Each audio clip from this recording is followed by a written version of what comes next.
Hello.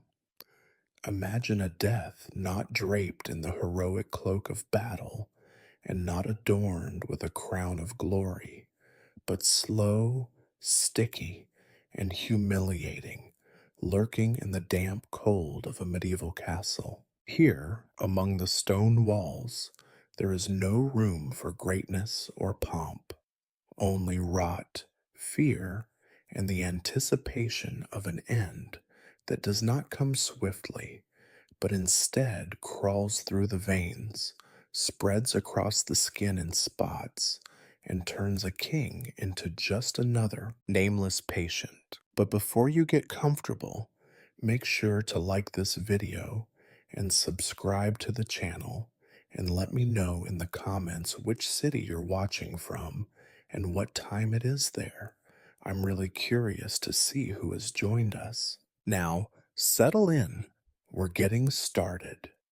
You awaken, if this shallow, feverish stirring can even be called awakening, in the unyielding gloom of Middleham Castle. It is a morning as gray as the stone walls that surround you, and you lie in your vast bed, layered beneath furs and rough linens. You sense, before you are fully conscious, that something is wrong. There is a heaviness pressing upon your chest, a sullen ache in every limb. Sleep, that blessed reprieve, has abandoned you far too early. As soon as your eyes open, they are greeted by the familiar sight of age-blackened beams above you, but today they seem to tilt and sway with each dull thud of your pulse. You remember the taste of yesterday's supper, a greasy slab of beef, cold and tough, chewed out of duty rather than hunger. Now your mouth is dry as old parchment, and your tongue feels thick and clumsy. Somewhere, a draft creeps in through the ill-fitted shutters, whispering of the March chill. It should invigorate you, but instead it finds the sweat on your brow, the dampness beneath your arms. You try to shift, hoping to find a cooler patch of linen, but your muscles protest, each movement sending sharp signals of discomfort through your bones. You are not alone, of course. The chamber, meant to offer privacy, is always host to others. You sense the eyes of your servants upon you, their shadows flitting about as they carry out their endless duties. They move quietly, as if afraid that even a whisper might hasten your decline. No one dares to disturb the sick king more than necessary. You are Richard Plantagenet, crowned and armored by fate, and yet this morning you are merely a man beset by a mundane but inexorable foe. You listen to the world outside your bed, outside your own clammy skin. Somewhere in the distance, bells ring out for prime, the first service of the day. Even in illness, time grinds forward with the regularity of a headsman's axe. The courtiers will gather soon. They will want your word on matters of coin and land, disputes over grazing rights, and the dull, ceaseless churn of governance. You know this because you have spent your life bound to duty, but this morning, the mere thought of sitting upright, of donning hose and tunic, is exhausting. Your mother, Cecily Neville, would have called this a test from God. She always believed that suffering was a lesson, that every ache and fever was a reminder to humble oneself. You, more practical than pious, are less certain. You suspect that God has little interest in your headaches or your chills. If he is watching, it is from a great, impassive distance, and certainly not with any intention of healing you. You turn your head carefully because the motion sends a spike of pain through your neck and try to look dignified. Dignity, you tell yourself, is the only armor left to a sick man. Yet, as you catch your own reflection, blurred in a polished silver plate on the opposite wall, you see the unmistakable signs: sallow skin, sunken eyes, a sweat slick hairline. It is an honest face, and you almost wish it were someone else's. It is only the beginning, you think. In the depths of the night, when you were drifting in and out of shallow, fever racked dreams, you had believed this was a passing chill, something to be sweated out, perhaps with a bit of boiled ale and strong will. But the pain is sharper this morning, more insistent. You wonder what manner of sickness this is. Not the bloody flux. There is no pain in your gut, at least not yet. Not the plague, no telltale buboes, no choking stench.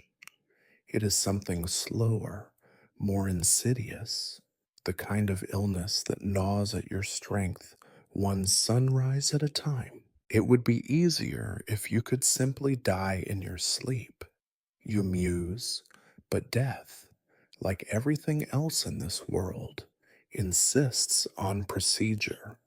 It must be endured, measured, weighed out in the currency of lost days and wasted hours. A servant approaches with a cup of something hot and foul smelling, perhaps posset or spiced wine. You are meant to drink it, to restore your humors to balance. You sip, and the taste is worse than expected. You hand the cup back, barely hiding your grimace.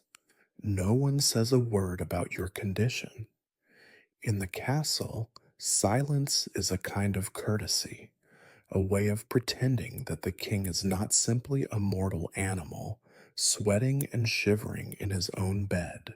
But you know better. You are Richard of Gloucester, crowned by battle and blood, but you are also a body.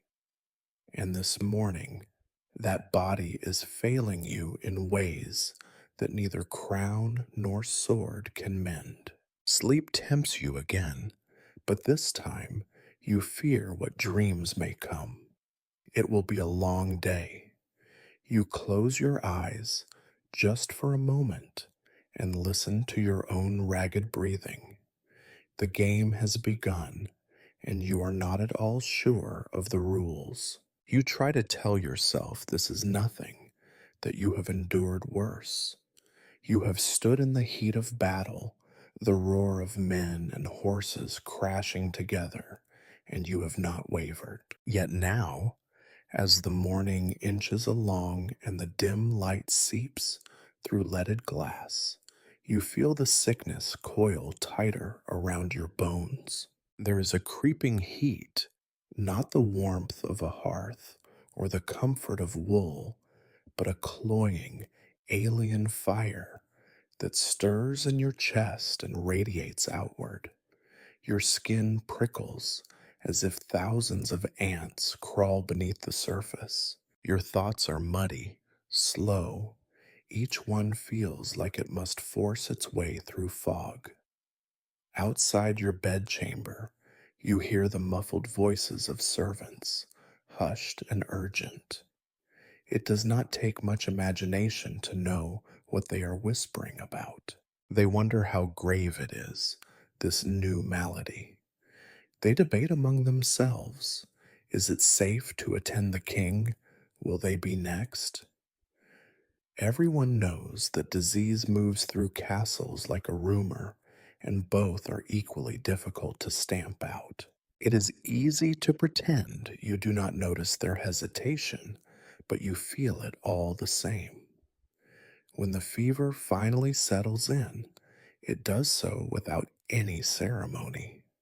One moment, you are merely uncomfortable. The next, Sweat beads at your temples, a chill crawls up your spine, and your teeth chatter uncontrollably. You pull the blankets tighter, desperate to keep the cold at bay, but the effort is pointless. It is as if your flesh has forgotten how to keep you warm. Each movement, even the smallest shift, draws a fresh stab of pain from joints and muscles. Your fingers, so often used to gripping the hilt of a sword or the reins of a charger, now curl weakly beneath the sheets. The courtiers, those pale, perfumed fixtures of the royal household, begin to avoid your chamber. You notice that your secretary no longer brings you the endless petitions and missives, and your steward finds excuses to be elsewhere. Even the fool, usually so bold, lingers only in the doorframe, eyes averted, as if laughter itself could be contagious. You cannot blame them. In these halls, sickness is always a shadow lurking in corners. Each winter, death stalks from room to room, choosing its victims at will. You send word for the royal physician, a man of more books than cures. He does not come at once. When he finally arrives, it is with an air of resignation rather than urgency. He pokes and prods, asks questions about your water and your bowels, as if any detail might hold the key to your suffering. He listens to your chest, frowns at your pulse, and mutters about imbalances of humors. You are told to drink more possets and to eat only bland food. He prescribes rest, as if that were a cure, and leaves behind a vial of something bitter. It will do nothing, and you know it. The isolation grows thicker with every hour. Your world shrinks to the circumference of the bed, the pattern of cracks in the ceiling, the heavy curtain that muffles all sound from outside. Only the occasional servant dares to approach, and even then, with sleeves pulled over hands and faces turned aside. You recognize the fear in their eyes. They know how quickly fortunes change, how easily the favor of kings can give way to the indifference of disease. It is said that a king's touch can heal the sick. You consider the irony as you stare at your trembling hands. No matter your lineage, no matter the blood of Plantagenets running through your veins, you are just as vulnerable as any peasant from the muddy fields beyond the walls. The only difference is that when you die, more people will pretend to care. Between bouts of shivering, you drift in and out of uneasy sleep. The fever brings strange dreams, twisted memories from long ago, your brother's voice, battles lost and won, the clamor of crowds at your coronation. Each time you wake, you are more exhausted than before. The hours slip by unnoticed, marked only by the clanging of distant bells and the cautious footsteps of servants. You wonder if anyone will dare to visit. The queen is elsewhere, safe and distant. Your remaining loyal courtiers send polite inquiries, but none dare cross the threshold. Even your closest confidants remain at a remove, their faces ghostly at the edge of candlelight. You are left with the company of your own doubts and discomforts. The chill grows deeper, as if winter itself has taken residence in your bones.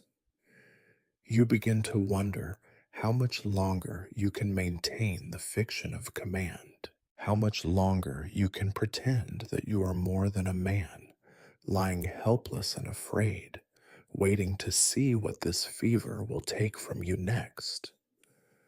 Your mind drifts to the business of the kingdom, petty quarrels, alliances, the unending work of holding power together with ink and intimidation.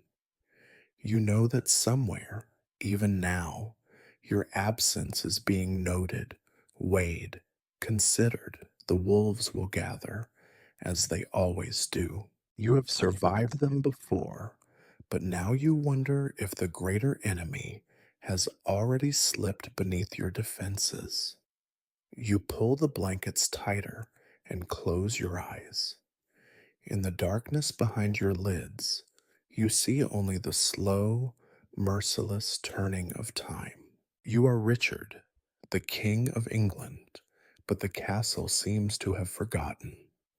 When sickness settles in, your orders suddenly carry less weight.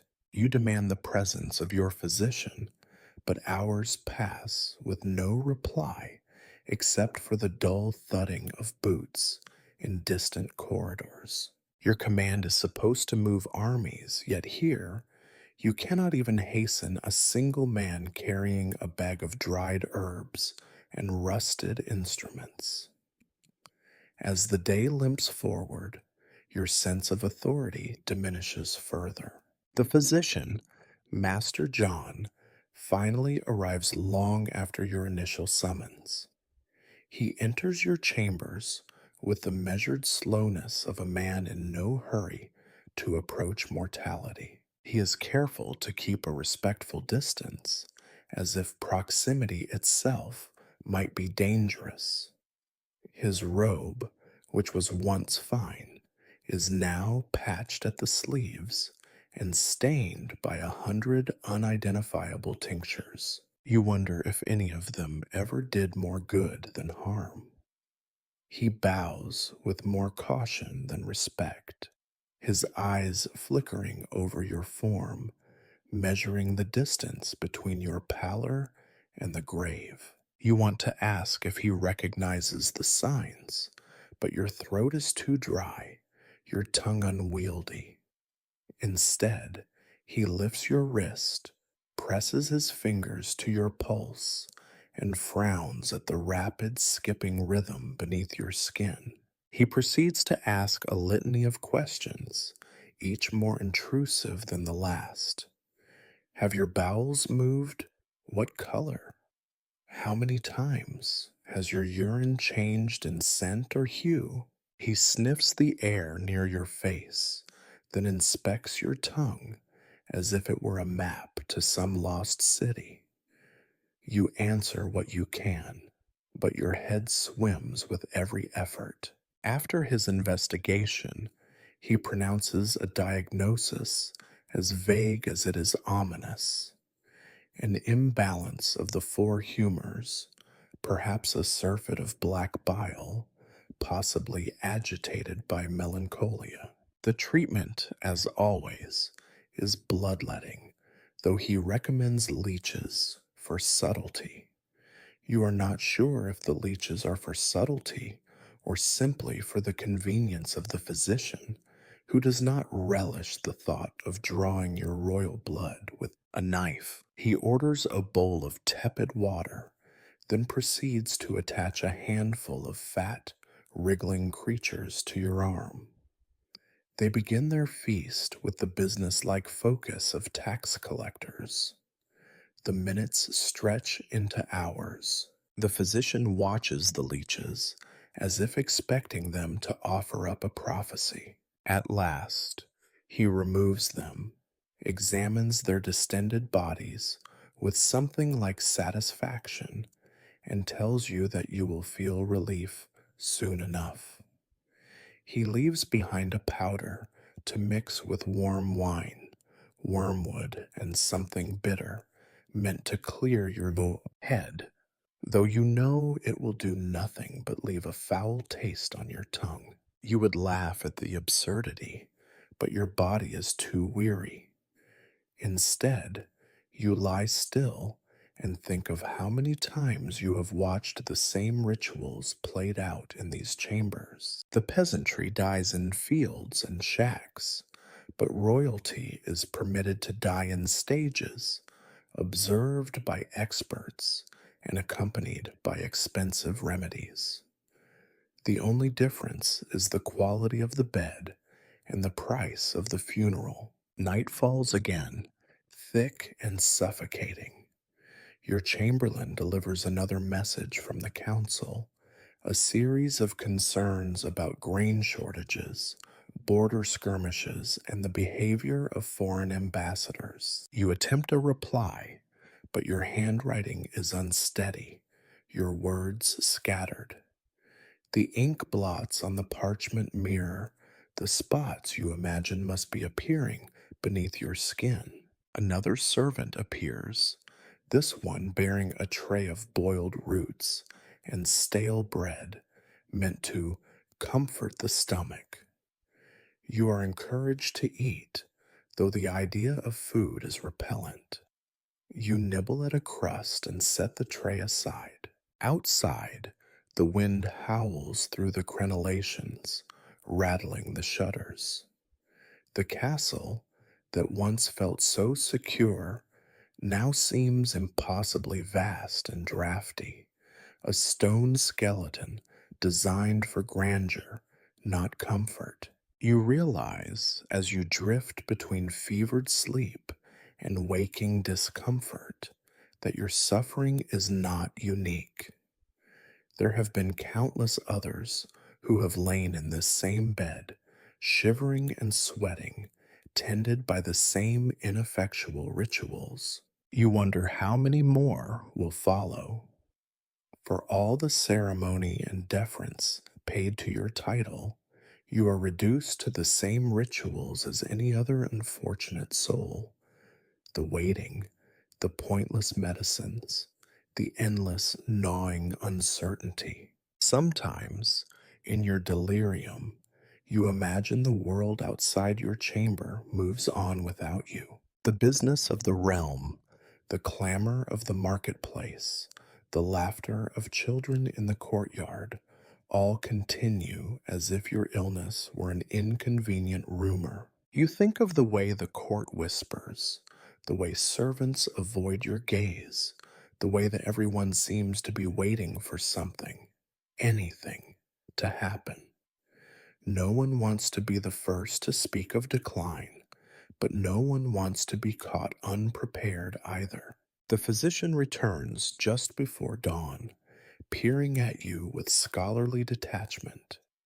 He recommends more leeches and a prayer to Saint Roch. You permit the former and ignore the latter. The day begins anew, exactly as it ended, with you waiting, shivering, and wondering if this is all your legacy will amount to, a slow unraveling, measured out in increments of pain and indifference. You are Richard, the King of England. In sickness, as in war, you are left to the mercy of fate, the vagaries of medicine, and the indifference of those who serve you only because they must. There is no clockwork in this age, no ticking of hours to count down your decline, only the slow, uneven passing of sunlight across your bedchamber and the distant tolling of bells. As you lie there, the fever shifting within you like a restless cat, you reflect on how many times sickness has crossed your path. You remember, with a clarity both cruel and unhelpful, that life in the castle has always moved in concert with suffering. You try to catalog your afflictions, perhaps as a distraction.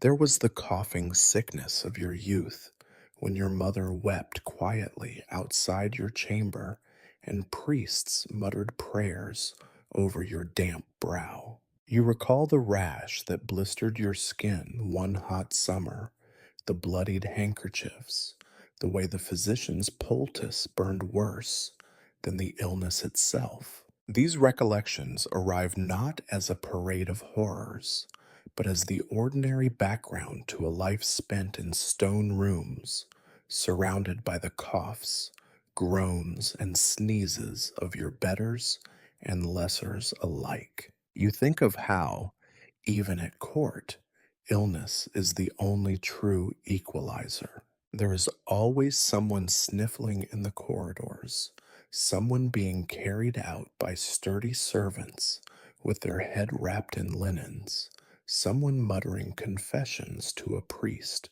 behind a hastily drawn curtain. Your brother, Edward, was forever troubled by his lungs.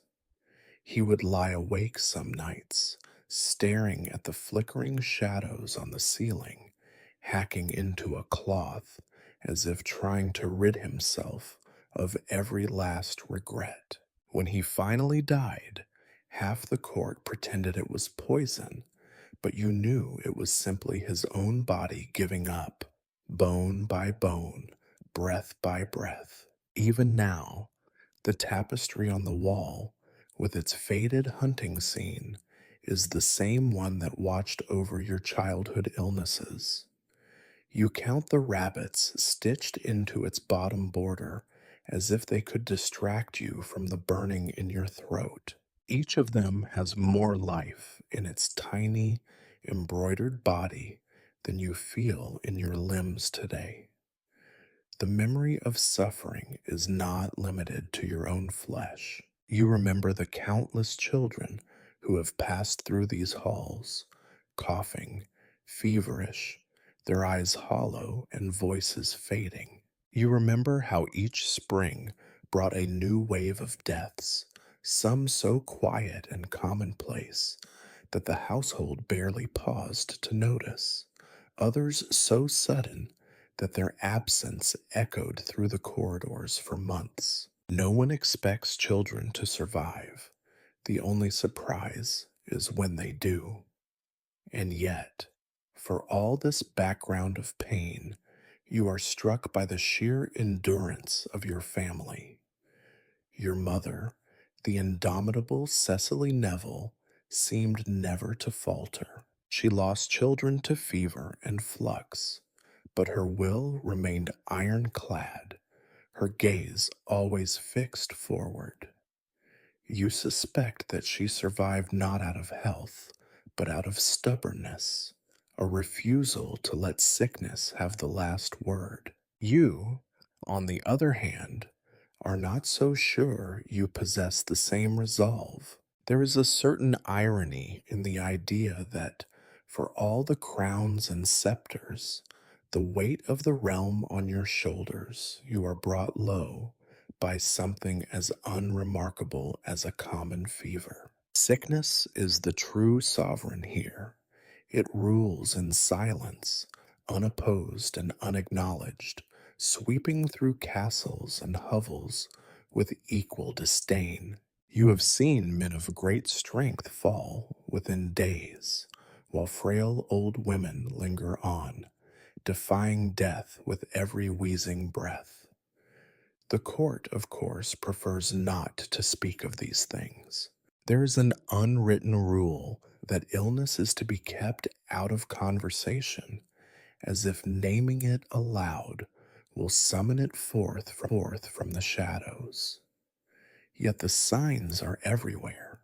Every cough, every lowered voice, every tray left untouched. Even in the grandest feasts, there are always absences, seats left empty for those whose strength was not equal to the cold of a Yorkshire winter. You think of all those whose faces you can barely recall, uncles, cousins, sisters, nephews, lost not to war or intrigue, but to some unnamed ailment that crept in with the mist or settled in the bones during a damp harvest. You wonder if, in time, your own memory will fade in the same way, a name spoken softly, a prayer said out of habit rather than grief.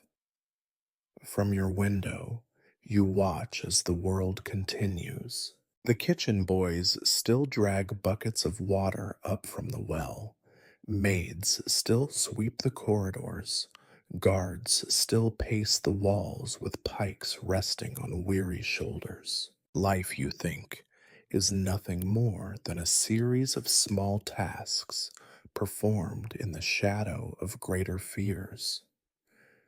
It is not the sword or the crown that defines a reign, but the simple fact of enduring each day, despite the aches and chills. It is a strange comfort, this ordinariness of suffering. You are not singled out, not truly.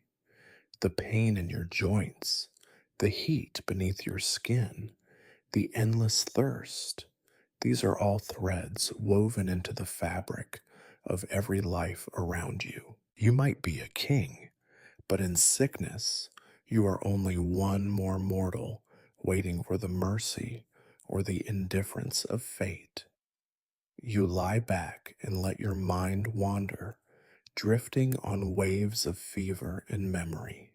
In a world shaped by suffering, perhaps endurance itself is the only real victory. Or perhaps, you think, it is simply another form of defeat, drawn out across a lifetime of aches. You have never liked being idle. There is something about lying still that suggests weakness, something that offends the pride of a king and the instincts of a soldier. Yet here you are, staring up at the rough beams overhead, imprisoned by your own flesh. Your will is still strong, but your body has begun its quiet rebellion. You tell yourself that you will get up, that you must get up, but even shifting beneath the blankets feels like wrestling with some invisible, inexorable giant. You summon a servant with as much authority as your raw, dry voice can muster. The boy approaches, bowing so low you think his spine might snap, and stands at your side, waiting for instruction. You try to rise. The movement is simple in theory. One arm pushes against the mattress, one leg swings over the edge of the bed, a quick shift of weight, and you should be upright. But the moment you attempt it, your joints rebel. Pain stabs through your knees and hips. Your muscles, once so reliable, tremble and refuse to obey. There is a dreadful sensation, as if your bones have been packed with hot, wet sand. The boy hovers, uncertain whether to help or pretend not to notice your struggle. For a moment, you hate him, hate his youth, his strength, his easy health. You manage to sit, hunched and gasping, feeling every year of your age, 33, though it feels like twice that today. The dizziness comes first, followed by a wave of nausea. The room tilts and swims. You close your eyes and grit your teeth. All you want is to stand, to walk, to cross the room with dignity. But your legs betray you. You clutch the bedpost and realize that the boy is watching you with thinly veiled alarm. You do not ask for help. You do not have to. He steps forward anyway, sliding his arm beneath your own, steadying you with a gentleness that is both infuriating and necessary. Together you make it as far as the window seat, a journey of perhaps 8 paces, but you feel as though you have crossed a frozen wasteland barefoot. You rest there, looking out at the bleak, persistent drizzle. The garden below is little more than a patch of mud and rotting leaves, the flowers gone for the season, the trees stripped bare. You have seen it all before, many times, but it feels distant now, as if you are separated from it by a pain thicker than glass. Your breath fogs the window. You wipe it away and see your own reflection, hollow eyed, skin taut and yellowed, a parody of the king who once rode at the head of an army. As you sit there, your mind drifts to memories you would rather avoid. You remember your father, Richard of York, carried from Wakefield with an arrow in his throat. You remember your brother George, drowned in a butt of Malmsey wine after years of plotting and paranoia. Even Edward, your eldest brother, so large and golden in his prime, wasted away in his last days, haunted by ghosts only he could see. You wonder if they, too, felt this same mixture of shame and helplessness as their bodies failed them. There are stories, whispered at court, of kings and lords who lingered in pain for weeks, even months, before death finally took them. King Henry IV, they say, was racked by fits, sores, and stench. He was kept hidden from view, a living warning to his heirs. You recall how, as a boy, you were forbidden to enter certain rooms, told that the king was indisposed, as if dignity could be preserved by closing a door. It is a strange thing, this cycle of suffering, hidden behind walls and heavy tapestries. Outwardly, the court is all ceremony and control, feasts, processions, pronouncements. But behind every painted face and gilded chair lurks the same frailty, the same terror of decay. You are not the first to experience it, nor will you be the last. You think of those who have died quietly in their beds, surrounded by anxious relatives and anxious priests. Their names are barely remembered, their struggles noted only in the ledgers of household accounts.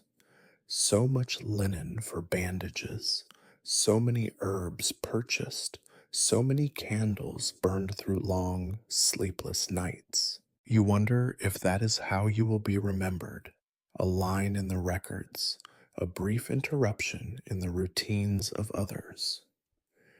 You close your eyes and let your head fall back against the wall. The ache in your bones is relentless now, radiating from the base of your skull to the tips of your toes. Each breath is a struggle, each heartbeat is a slow, sullen drumbeat. You feel less like a king and more like a specimen, watched and catalogued by nervous eyes.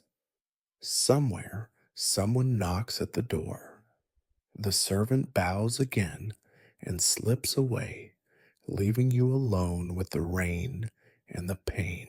For a moment, you wonder what it would be like to simply let go, to stop fighting, to slip back into the oblivion of fever and dream. But you are not ready. Not yet. You force yourself to focus on the world beyond your pain. There is still a kingdom to rule, even if only from a window seat. There are letters to dictate, decisions to be made, rumors to quell. You cannot afford to be absent, not even for a day. The wolves are always circling, and they do not care if the king is dying. You breathe in, slow and careful, and try to ignore the tremor in your hands. You will rise again, you tell yourself, if only to prove that you can.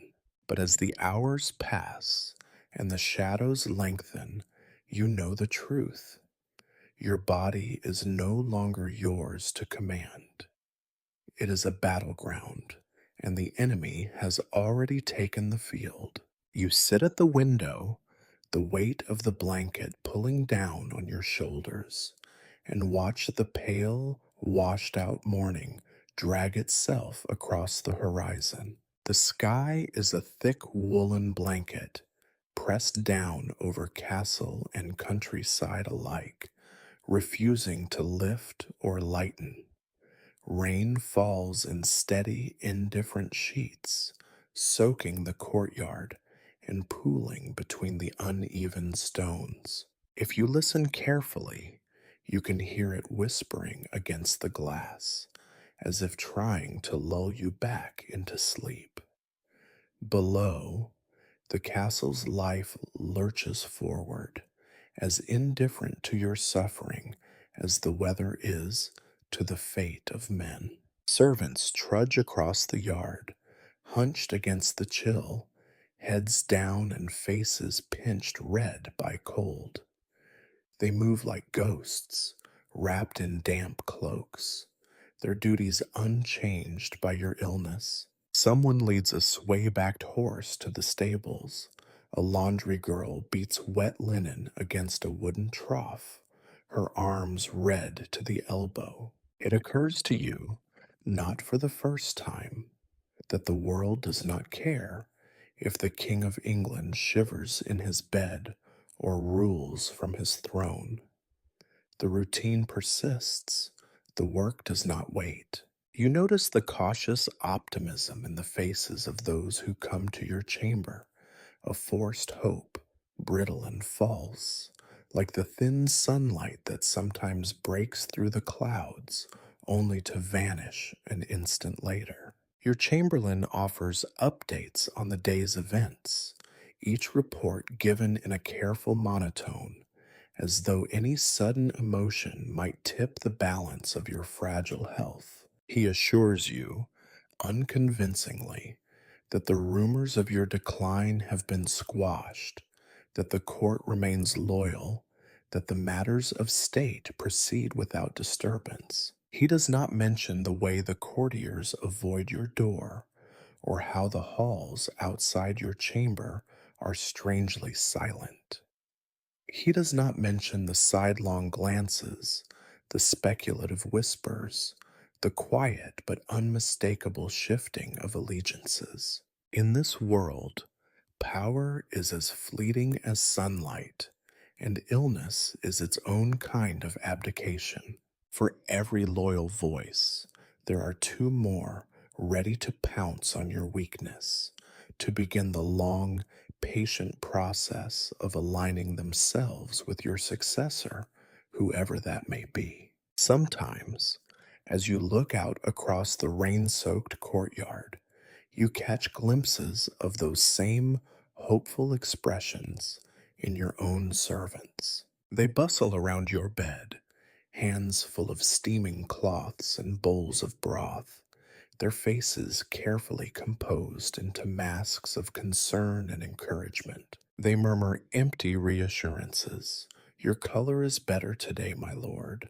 Or, with rest, you will be walking the halls again in no time. You know these are lies, but you accept them for what they are, an ancient ritual as essential to court life as the ringing of bells or the cleaning of boots. The illusion of recovery is almost as important as recovery itself. You play your part in this theater. You offer a weak smile, a strained laugh at a clumsy joke, a word of thanks for some tasteless broth or another damp compress. It is exhausting, but you understand the necessity. You are the king, after all, and kings do not falter, even when they are shaking with fever and staring into the endless gray. There is a peculiar pride in this performance, a stubborn refusal to let anyone see how truly afraid you are. Yet, when you are alone, when the door clicks shut and the fire burns low, you allow yourself a rare honesty. You study the shifting weather beyond the glass, the mud and the mist, and you realize just how much of life is lived under a sky that never truly clears. The optimism of your retainers is as insubstantial as the patches of blue that sometimes tease the horizon, a promise never quite fulfilled, a comfort that is, in the end, only for the living. You wonder what the peasants in the fields think of the castle's woes. Perhaps they too hope for a day without rain, for a harvest unspoiled by rot, for a king who might survive the winter. Or perhaps they do not think of you at all. You are, after all, only a distant rumor, a face on a coin, a voice in a proclamation, a name spoken at Mass. Your suffering is invisible to them, as theirs is to you. There is a knock at the door. A priest enters, smelling of damp wool and incense, to murmur prayers over your restless body. His words blur into the rhythm of the rain, another empty ritual to ward off whatever darkness lurks in the corners of the room. You close your eyes and let the words wash over you, neither comforted nor disturbed. They are as inevitable as the gray sky. As the priest leaves, he pauses to squeeze your hand, his own thin and cold. Have faith, my son, he whispers, his eyes shining with something like pity. You nod, because it is expected, and because defiance takes more strength than you have left. Later, when you are once again alone, you look out into the gathering dusk. The clouds have thickened. The day has passed you by, as it will again tomorrow. All you can do is wait, watching for some sign that the sky might clear, or that you too might finally find rest. You are no stranger to the remedies of your age. From childhood, you have watched leeches squirm in glass jars, seen blood darken linen, tasted every conceivable potion concocted by hopeful but hopeless men in stained robes. When you became king, you hoped, foolishly perhaps, that the quality of your care would improve. Instead, you have found only more expensive failures. The physician returns, shuffling into your chamber with an air of gentle apology, as if your illness were an inconvenience you should have warned him about in advance. He brings with him a tray of instruments, copper basins, worn knives, bundles of dried herbs, and a heap of linen. The sight is familiar and somehow offensive. You wish for a remedy you have not already endured, but there are no novelties in medieval medicine, only repetition and hope. You submit to bloodletting, as every nobleman must, when afflicted with something mysterious and slow. It is a ritual more than a science. The physician mutters to himself as he ties a strip of linen above your elbow, chooses a vein, and slices with a practiced but uninspired hand. The blood runs sluggishly at first, then with more vigor, pooling in the basin. The sight makes you nauseous. You wonder, not for the first time, if the physician simply hopes to distract the body from one ailment by introducing another. Your attendants stand by, shifting uncomfortably, eyes fixed on the far wall. They have seen this many times before. The lord or lady too weak to protest, the physician too bound by tradition to consider anything else. The procedure is finished quickly. You are left lightheaded, sweat beading on your upper lip, as the physician assures you that you will soon feel relief. He says it with the calm confidence of a man whose job does not depend on outcomes. Afterward, you are handed a cup of some steaming, bitter brew. You try not to gag on the taste, wormwood perhaps, or some other herb meant to balance the humors. The logic is explained, of course. Too much black bile, not enough yellow, or perhaps the collar is inflamed by melancholy. The words are nonsense, but you nod and drink, because what else can you do? The only alternative is to refuse treatment altogether, which feels less like defiance and more like surrender. Sometimes you are given concoctions so foul that your stomach revolts, and you spend the next hour doubled over, retching. Other times, the remedies are merely useless, bundles of rosemary burned beneath your nose, amulets tied around your neck, prayers muttered by priests who smell faintly of ale. You submit to each in turn, if only to please those around you, to give the impression of action in the face of helplessness. The nights are the worst. The fever climbs, slipping between your bones like a cold thief. Sweat soaks the sheets. You toss and turn, haunted by half formed dreams.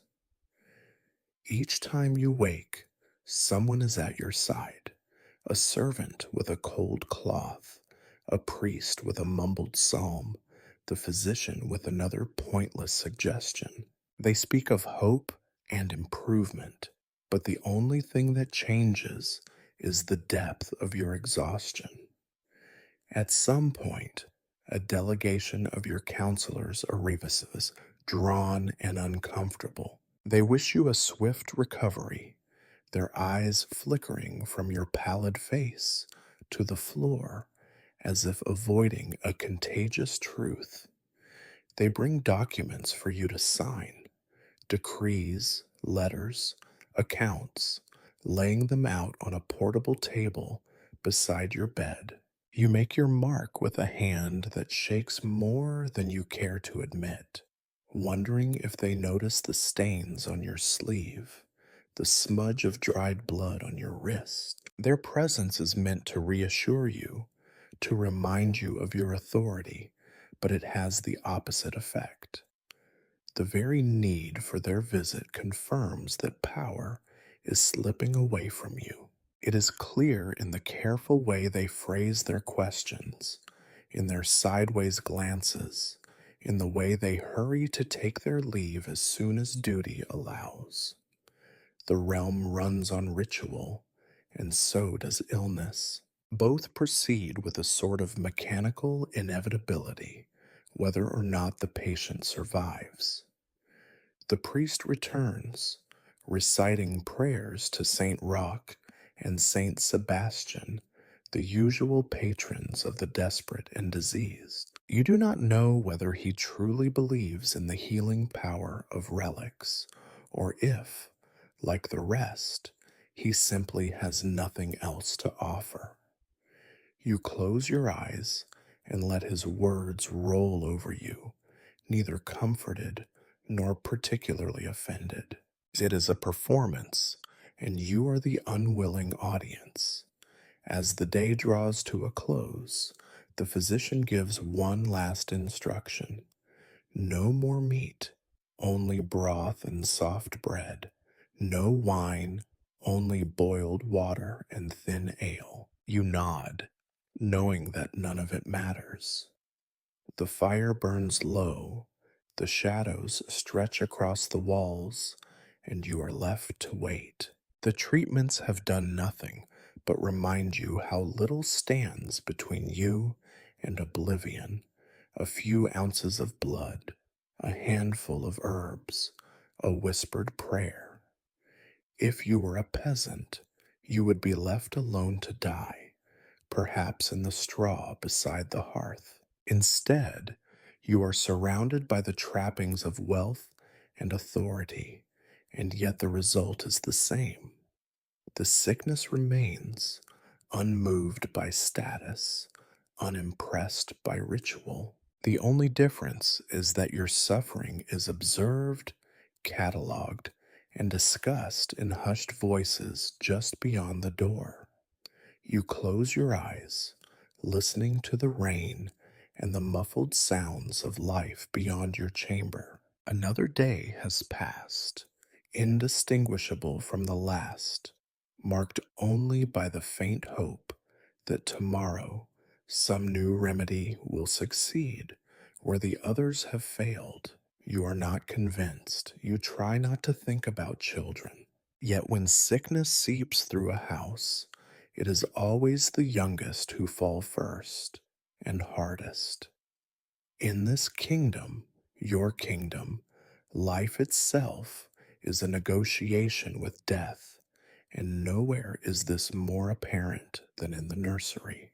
Even now, as you shiver under your layers, the sounds of children, laughter, crying, coughing, echo faintly down the drafty halls. They are reminders of all that is fragile, all that is at risk. You remember how the castle in your youth was never truly quiet. There was always a wailing from one chamber or another, a nurse whispering prayers over a feverish brow, a mother weeping quietly by the fire. The children of royalty are not spared the fates of peasants. The sicknesses that stalk the common lanes slip just as easily beneath the canopies of noble beds. You recall, with something like shame, how often you would see a cradle carried out, its small burden wrapped and gone before dawn. It was never discussed. Death was too common to waste words upon. You remember your own brothers and sisters. There were so many once, and so few now. Some faded within days of their first breath. Others managed to reach an age where their absence was felt, if not dwelt upon. Their names, barely spoken now, linger like a chill draft in the memory. Little Edmund, who could not breathe through the winter. Margaret, who died with her milk teeth not yet in. George, who was not taken by fever, but by the sharper, adult violence of the tower. For every child that survived, two or three vanished quietly, as if they had been no more than dreams. The court never paused for these losses. The nursery was refilled, new cries replaced the old. Life carried on with the same relentless rhythm. You remember how, as a boy, you would ask after a missing sibling and be shushed, told not to speak of such things. Children, it was believed, should not dwell on sorrow, though sorrow was always nearby. Perhaps that is why, even now, the sight of a young servant brings a twist of bitterness to your mouth. The knowledge that youth is no shield, that innocence is nothing but a brief prelude to suffering. Your own son, Edward, your only true hope, haunts your thoughts now. You try not to think of him, but when the fever is high, his face emerges in the dark. A pale, thin child, clutching a carved wooden horse, asking when you will ride together again. You tell yourself that he will fare better than those who came before him, that the physicians will keep him safe, that the grace of God will do what medicine cannot. It is a lie, but a necessary one. Hope, after all, is the one medicine that no court physician can refuse to prescribe. You know that, even as you lie here, parents throughout your realm are watching over sick children, praying, bargaining, begging for a reprieve. It is an old ritual, unchanged by the passage of years or the rank of the sufferer. Sometimes, in the night, you remember the faces of those you met while traveling.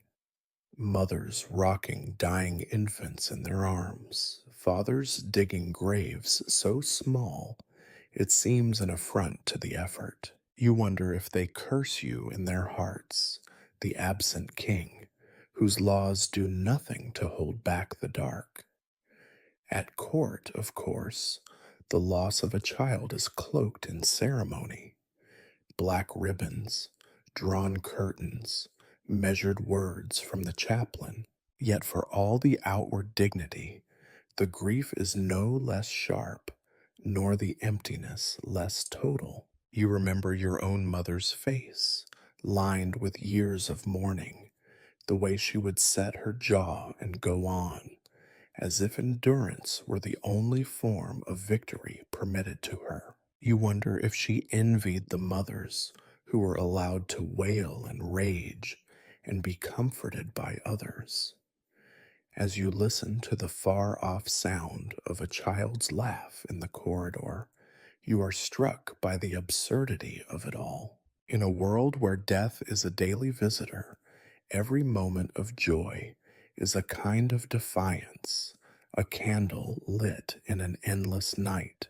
The young run, shout, play, as if immune to fate, while the adults watch with a careful eye, measuring each cough, each rash, each sleepless night.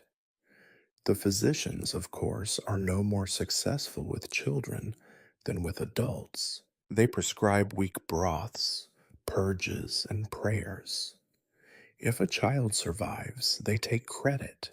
If not, they offer condolences and excuses. No one expects them to succeed. The only real surprise comes when, by some miracle, a child grows strong enough to outlive their own childhood.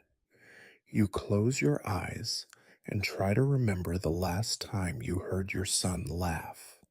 You cannot recall. Instead, you remember only the sound of your own breath, ragged and uncertain, as you lie in this bed. You are supposed to be the guardian of your family, the shield against every threat. Yet you are as helpless now as any father in a cottage or shanty praying for a future you cannot promise. Another night falls. Somewhere in the castle, another child coughs in the dark. You listen and you wait, and you realize that in this world, it is not the strong who survive, but the lucky. And luck, you know, is a currency you cannot command. You are thirsty. It is a simple thing, a primal need, yet it dominates your waking moments and fills your dreams with endless visions of clear, cold streams and brimming cups. Your lips are cracked, your tongue feels swollen, as if it belongs to another man. You whisper for water, but even as the request leaves your mouth, you remember that relief is a stranger in this castle. Water in this place is never truly clean. It arrives in wooden buckets from a well deep within the earth. Cool, yes, but shadowed by suspicion. You have heard, all your life, the warnings whispered by those who know. Never drink the water unless you must. Always boil it. Always add a measure of wine or vinegar. Too many have fallen to fevers born not from the air, but from a careless sip. You recall the stories of noblemen felled by dysentery, of entire households laid low by invisible poisons swimming in the simplest of draughts. And so, when a servant brings a cup, you eye it with suspicion. The water is tinged with cloudiness, the rim of the cup faintly gritty beneath your thumb.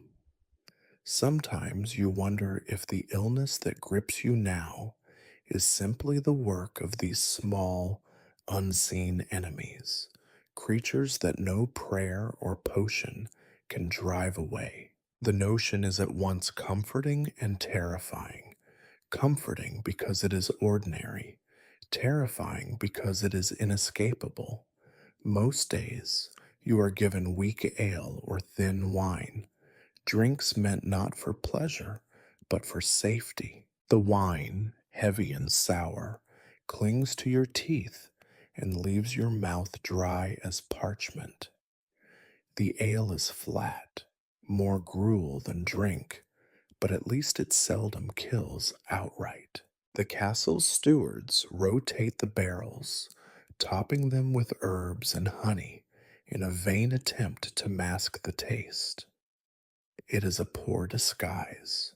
You would give anything for a cup of clean spring water, cold enough to make your teeth ache. The fever makes the thirst worse. Your mouth is a furnace. Your skin could skin a parched desert. You drink, hoping for relief, and instead feel only a brief, greasy coolness before the heat returns. Sometimes you choke on the liquid, coughing so hard your vision blurs.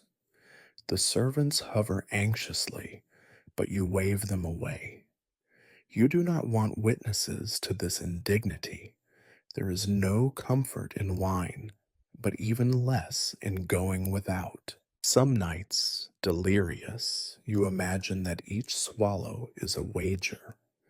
Will this be the cup that cools your fever, or the one that brings a new and different sickness? You remember old tales of assassins who used the castle's own well to poison lords and queens, pouring powders into the depths and waiting for time to do the rest.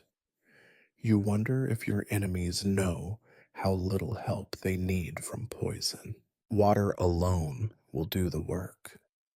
You think of the endless banquets held in happier days, tables groaning beneath the weight of silver goblets and jeweled decanters. The guests would toast to your health, raising glasses with practiced cheer. You wonder now if any of them believed in the magic of the drink, or if all were secretly counting the hours until the next attack of stomach pain or the next sudden fever. Even in celebration, danger lurked in every swallow. The court physicians, of course, have their opinions. Some insist on hot broths, others on herb laden infusions. All agree, however, that pure water is a danger to be avoided, a last resort. They prescribe concoctions of barley and sage, mixtures so foul that even your thirst cannot conquer your revulsion. Still, you drink what you are given. The alternatives are worse. The irony is not lost on you.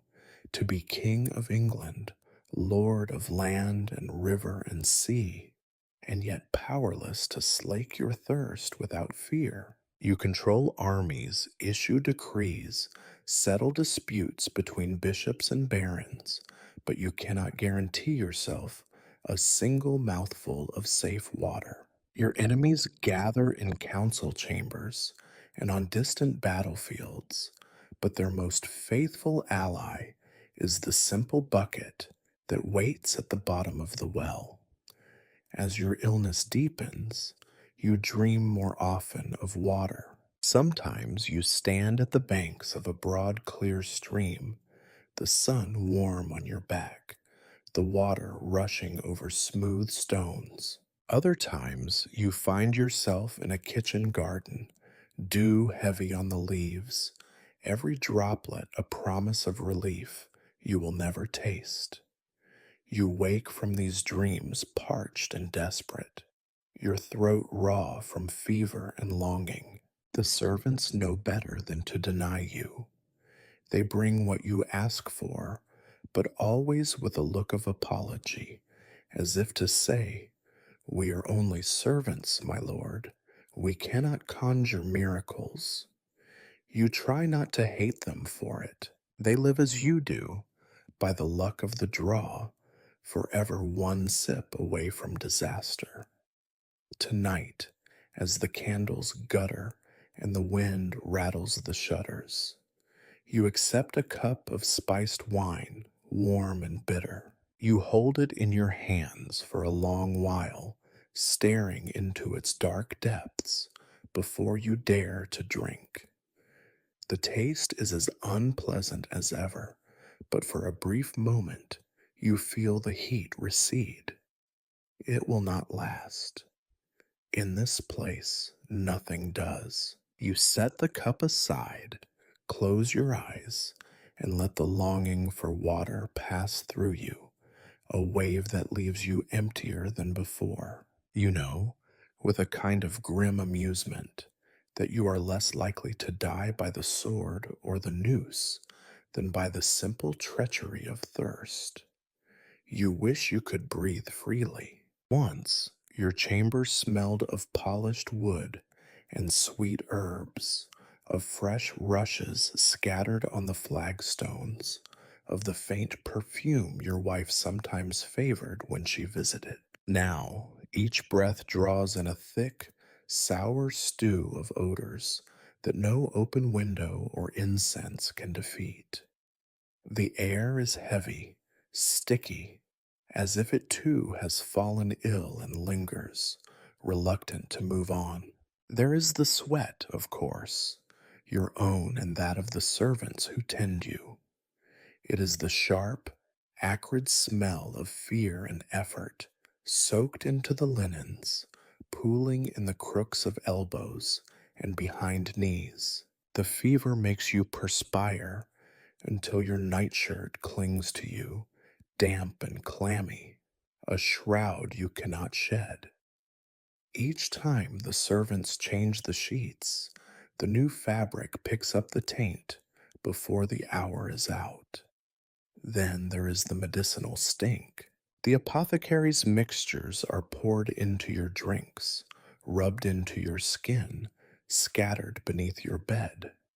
Some reek of vinegar or musty herbs, others of camphor and animal fat, so strong you gag and turn your head away. The more elaborate the remedy, the fouler the result. The floor is littered with abandoned compresses and empty jars, every one a testament to some failed experiment. Somewhere behind these, there is always the shadow of something worse, the putrid breath of infection. You recognize it now, though as a child you would have mistaken it for the smell of old wounds or poorly tended horses. It is the stench that clings to those on the verge of decline, the reek of flesh under siege, of blood spoiling in the veins. You have walked past it in the lower halls, where the injured soldiers are laid out in cots, and hope is thin as broth. Now it is with you, familiar and close, a companion you never invited. Desperation breeds an innovation among your attendants. They burn bunches of rosemary and lavender, stuffing them into the corners of your chamber until the air is thick with resin and smoke. They lay out bundles of mint beneath the bed, hang sprigs of sage and thyme from the rafters, anything to mask what cannot be cleansed. The result is not a relief, but a confusion, a fog of competing scents that only deepens your nausea. Your body, traitorous as ever, contributes its own notes to the cacophony. The sores on your back, from lying too long in one place, ooze and itch. Your urine, when you can pass it, is strong and foul, leaving chamber pots to be hurried away by servants whose faces are fixed in stoic masks. Even your breath, thick and sweet with rot, turns away those who must lean close to hear your words. There is, too, the smoke from the fire banked low in the grate. The castle's chimneys are ancient and half clogged, so the smoke drifts sideways, mingling with the rest until you can barely tell one smell from another. It irritates your eyes, making them water so that anyone entering the room might mistake your tears for pain or emotion. You have learned not to correct them. Sometimes the odors remind you of better days, a faint memory of pine needles from Christmas feasts or the anise scented cakes your mother once favored. But mostly, they serve as constant reminders that you are not alone in this room. Sickness is an invisible guest, but its presence is as tangible as any courtier's, leaving marks in every breath, every corner. You wonder if this is what death smells like, this layered fug of sweat and herbs, smoke and secret rot. Perhaps, in some distant future, physicians will invent some tincture or powder that truly cleanses, but for now, you must accept the world as it is, fragrant with futility, stifling with decay. No one speaks of the smell. The servants go about their tasks with downcast eyes. The physician breathes through a handkerchief, and the priest, when he visits, simply burns more incense. You begin to envy the peasants who die in open fields under the indifferent wind. In here, you are left to drown in your own stench, with only the comfort of routine to keep you sane. Night falls, and the air thickens still further. You find yourself longing for a storm, a wind that would sweep through the castle and carry all of this away, even if it left you behind. But no storm comes. Instead, you drift into uneasy sleep, chased by the smells of your own decline. When you wake, the world is unchanged. The stink is still there, patient and undiminished. You know now that this, too, is a kind of companionship, one you cannot banish, one that will outlast you. Night comes quickly in the castle, as if darkness is eager to claim the hours you can no longer use. The fires are banked low, the servants move quietly, their slippers muffled by thick rushes, their voices dropping to whispers. Sleep is as hard to find as comfort. You lie awake, listening, each sound amplified by the hush of the world outside your chamber. Your mind, fogged by fever and exhaustion, is sharp enough to recognize what these noises mean. It begins with a single door creaking open somewhere on the floor below. The hinges groan, long neglected, and the noise echoes up the stairwell through the labyrinthine halls. You know this sound. You have heard it before, on nights when the sickness made its final visit to someone you once called friend, or family, or simply servant. The door always opens just a little after midnight, as if death keeps its own peculiar schedule. Then come the footsteps, slow, measured, a rhythm that does not disturb the sleepers, or perhaps is intended not to wake the dying. Two, sometimes three, pairs. The heavy boots of men tasked with moving what is left behind. Their progress is deliberate, careful. The pace of those who know their work is both necessary and unwelcome. They do not hurry. They have all the time in the world. You strain to hear the rest, a low, urgent whisper, the swish of coarse fabric against the stone, the faint metallic rattle of the key in the lock. Sometimes A muffled cry escapes, a final protest from a mourner or a child startled from sleep. But most nights, there is only the scrape and thud of a stretcher or the drag of linen across the floor. Tonight, it is the same as always. You hear them, these nighttime processions, bearing away another casualty of cold and time and careless fortune. You know, with a certain grim resignation, that the next body to be carried from these halls could easily be your own. The knowledge sits heavy in your chest, a second weight atop the fever that will not leave. You imagine the scene unfolding below. A servant, someone you have seen 1,000 times, whose name you never bothered to learn, lying still in a narrow bed, the priest muttering final rites, the chambermaid crossing herself in a perfunctory manner before drawing the blanket over the face. There is a strange dignity in the ritual, a quiet order imposed on the chaos of decay. No matter how much life resists, death insists on being noticed, even if only for the space of a whispered prayer and a hurried trip to the burial ground. Your thoughts wander.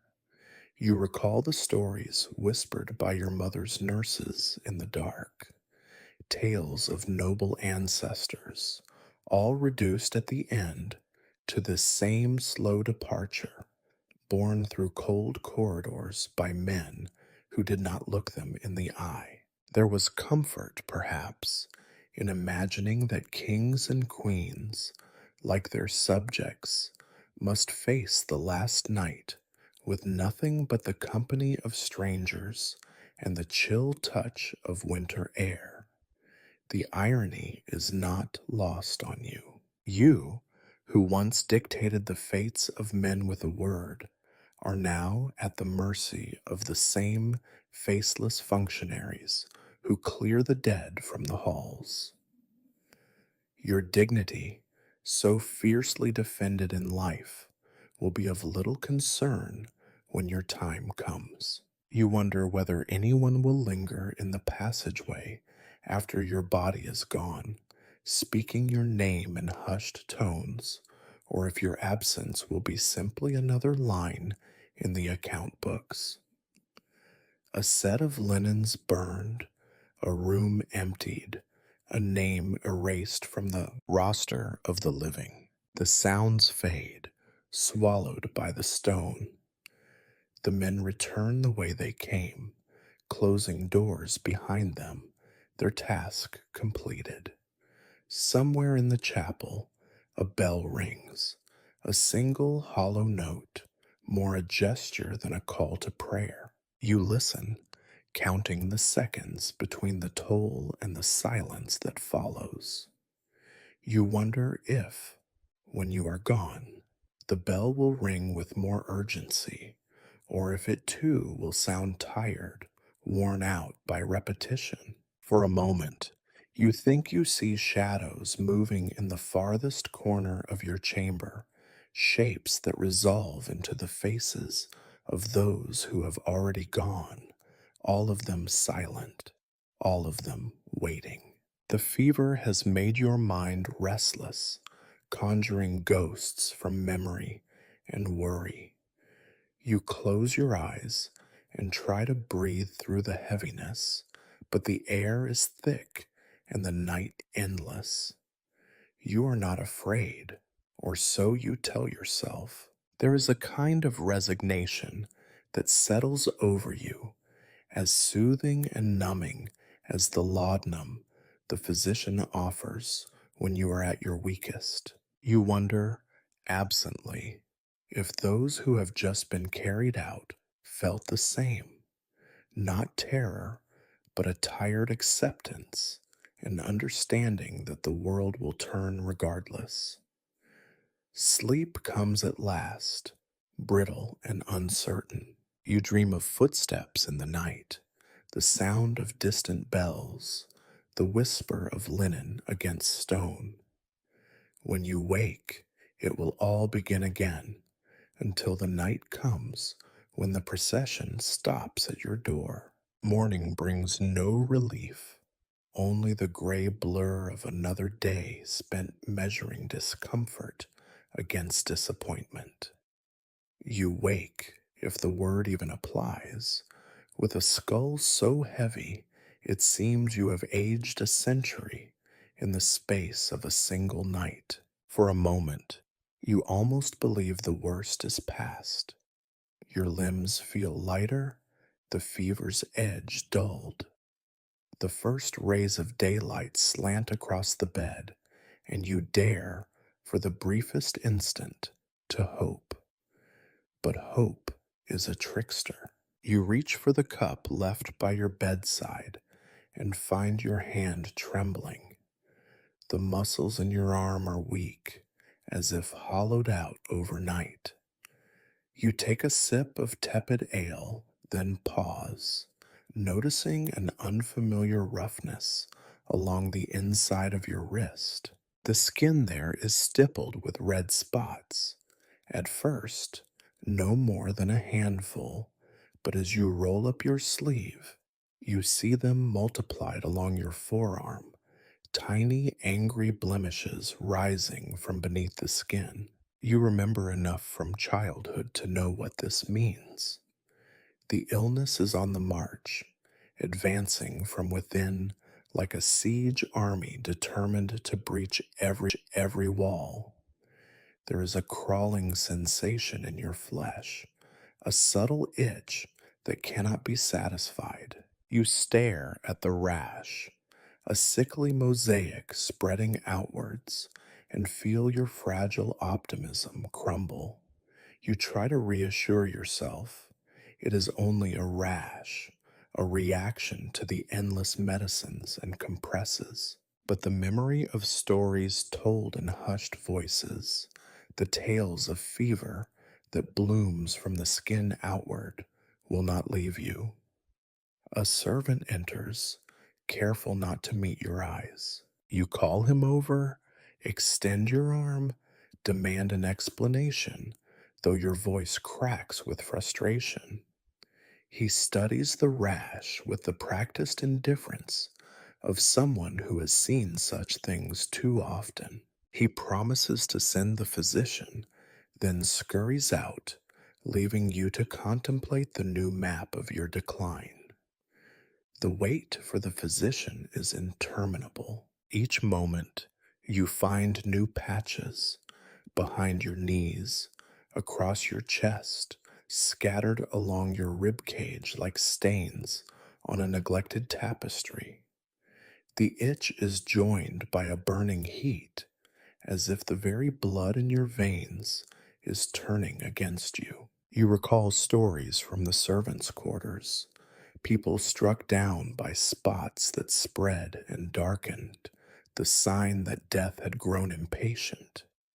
When the physician arrives, he studies the rash with an elaborate frown. He pokes and prods, mutters about bad blood and corrupt humors. He asks after your urine, your stools, the quality of your sleep.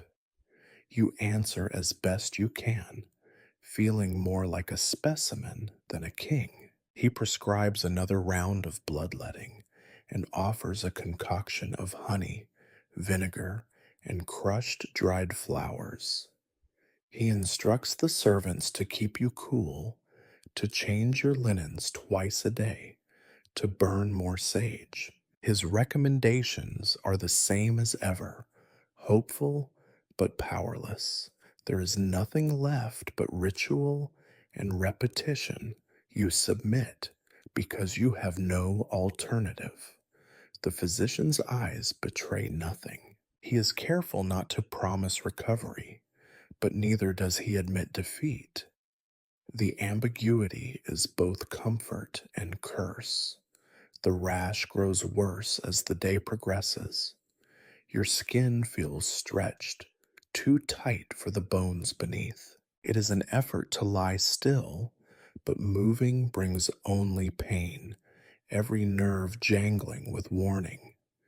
You hear the servants muttering outside your door, their voices taut with worry. Once you would have raged at their fear, but now you understand it. They too have seen the pattern, the fever, the rash, the slow slide from discomfort to agony to silence. Despite everything, you cling to the barest thread of hope.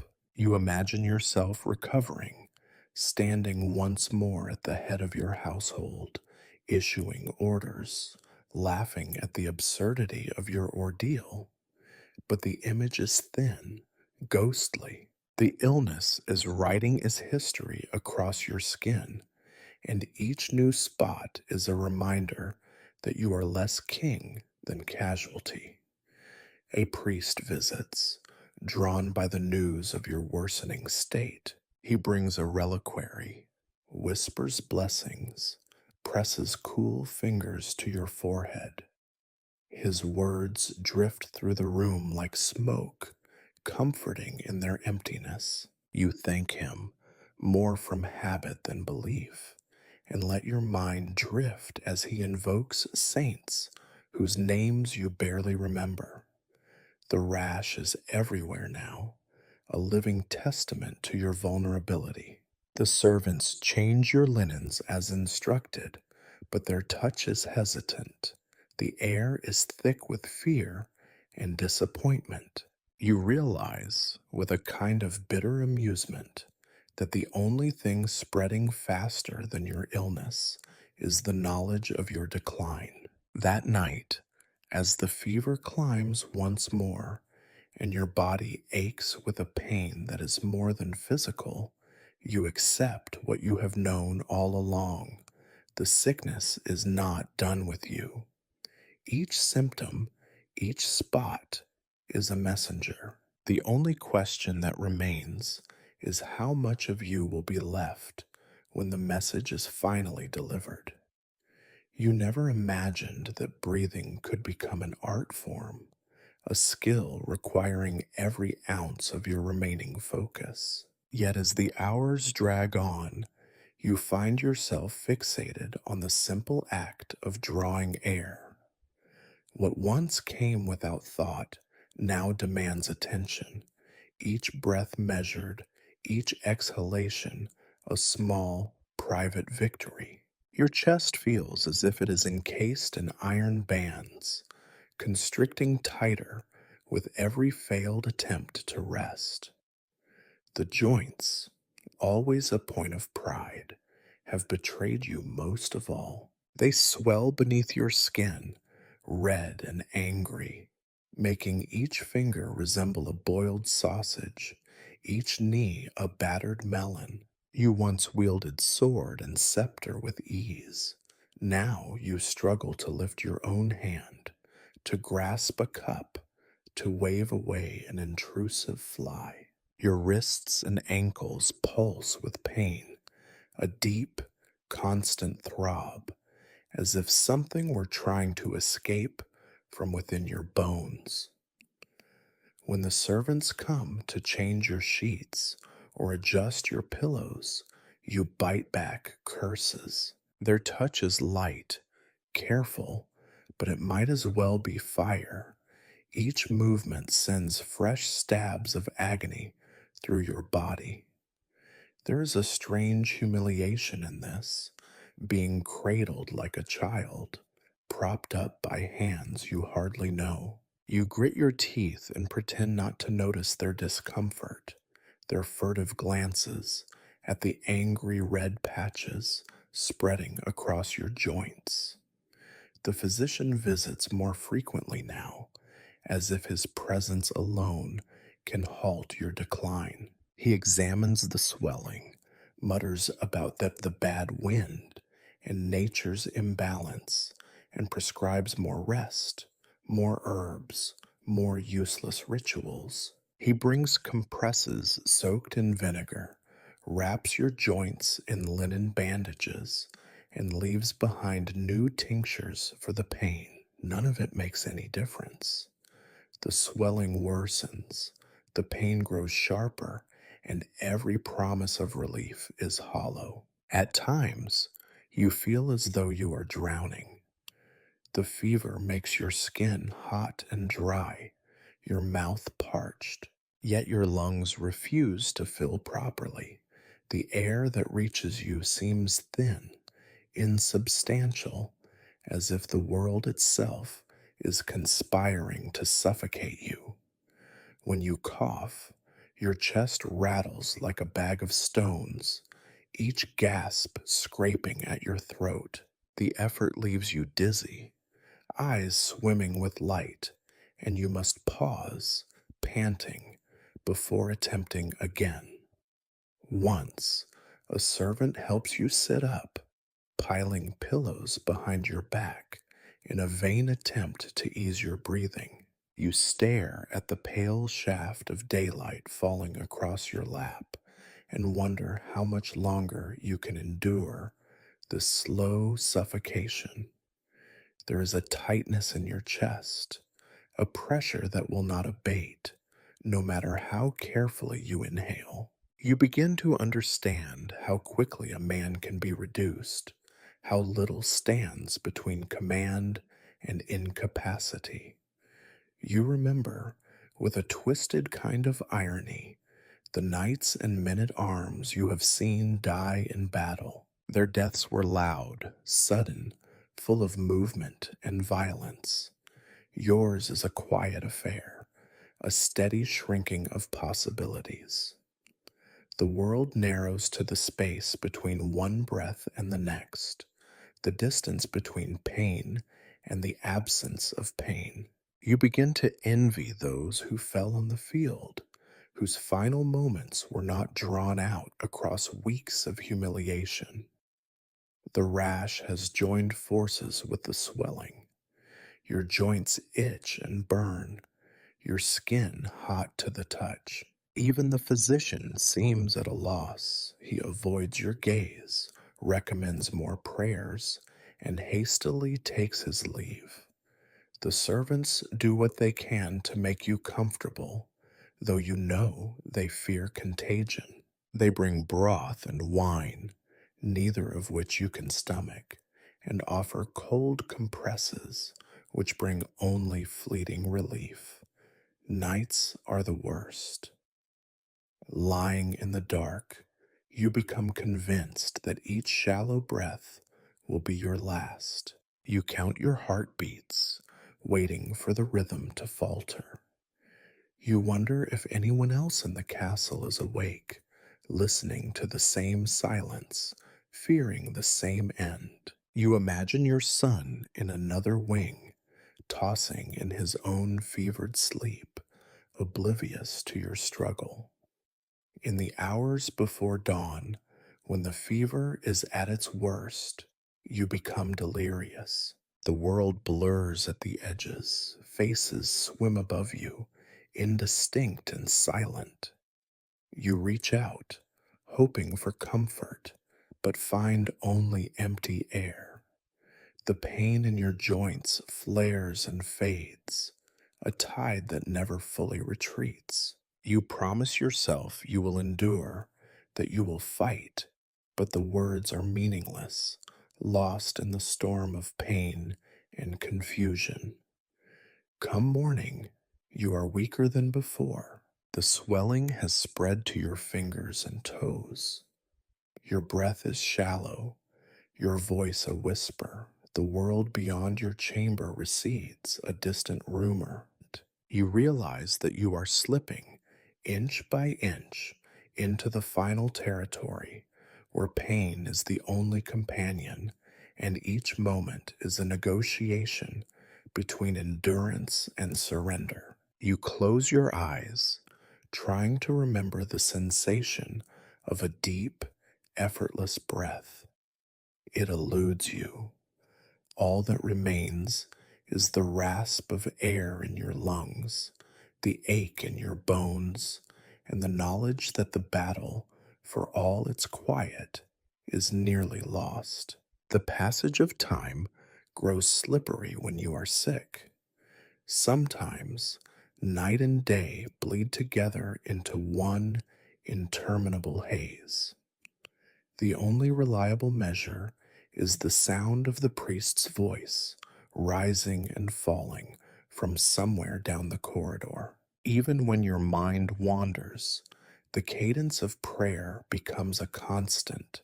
Soft Latin syllables, measured and grave, weaving through the stones of the castle. You recognize the voice. Father Thomas has served the house for years, his faith outlasting several lords and ladies, his presence as much a fixture as the chapel's cracked altar. When healthy, you rarely gave much thought to his daily rounds. Priests are like shadows in a castle, always present, seldom noticed, tending to spiritual wounds as quietly as the servants tend to physical ones. But now, his prayers have become another rhythm in the slow unraveling of your world. You lie still, listening as he murmurs the rites for someone 2 doors down. His voice is gentle but relentless, a patient tolling of words meant to unfasten the soul from the suffering body. There is a lilt when he speaks the names of the saints, Roch, Sebastian, the entire pantheon of those who endured pain and interceded for the dying. There is a pause, then a faint, choked sob, swiftly stifled. You wonder whose deathbed he tends tonight. A steward with a cough, a maid run down by fever, perhaps one of the old guards who always slept closest to the fire. The sound of confession, even muffled by stone walls, has a peculiar gravity. It draws you inward, forces you to consider the tally of your own sins and regrets. You have never been especially pious, not compared to your mother or even your brother. But lying here, the weight of mortality pressing in, you find yourself rehearsing old apologies, making mental lists of those you have wronged, debts unpaid, kindnesses left unspoken. It is a habit as old as breath, this reckoning that comes at the end of things. You realize, as the prayer fades, that soon it will be your turn. The rituals of the dying are not reserved only for servants and courtiers. No title can shield you from the slow, ritualized march toward your own confession. The irony is sharp. A king, stripped to the essentials, will face the same litany of questions, the same whispered forgiveness, as the humblest soul beneath his rule. In this, at least, you are not alone. Father Thomas appears in your doorway as dawn begins to bruise the horizon.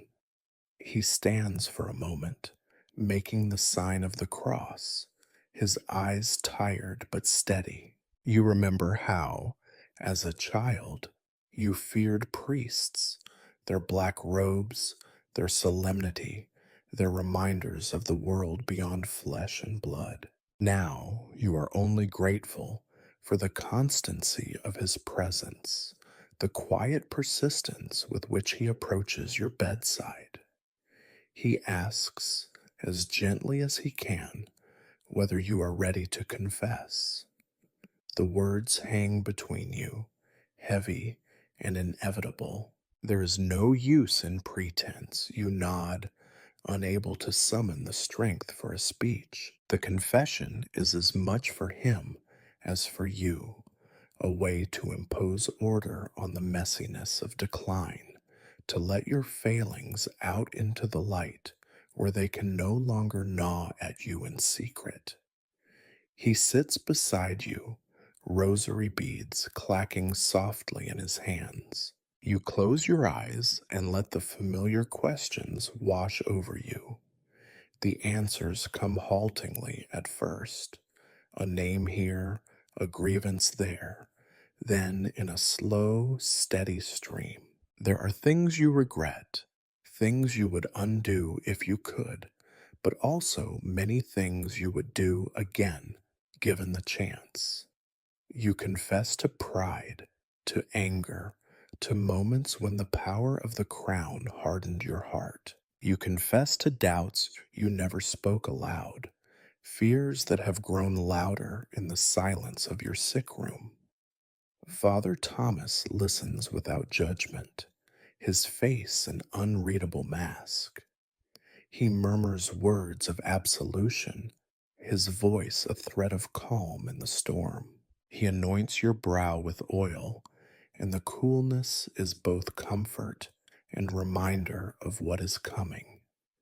He leaves you with a prayer, short, merciful, unembellished, and a promise to return. When he departs, the room feels emptier, as if some part of the sickness has been drawn out with the confession. You are left alone with the fading echoes of his words and the knowledge that you are, at last, prepared for whatever comes next. You wonder how many others in the castle have gone through this same ritual in these last weeks. How many more will follow? The priest's footsteps fade into the corridor. You hear the shuffling of servants, the soft closing of a door, the muted rattle of beads.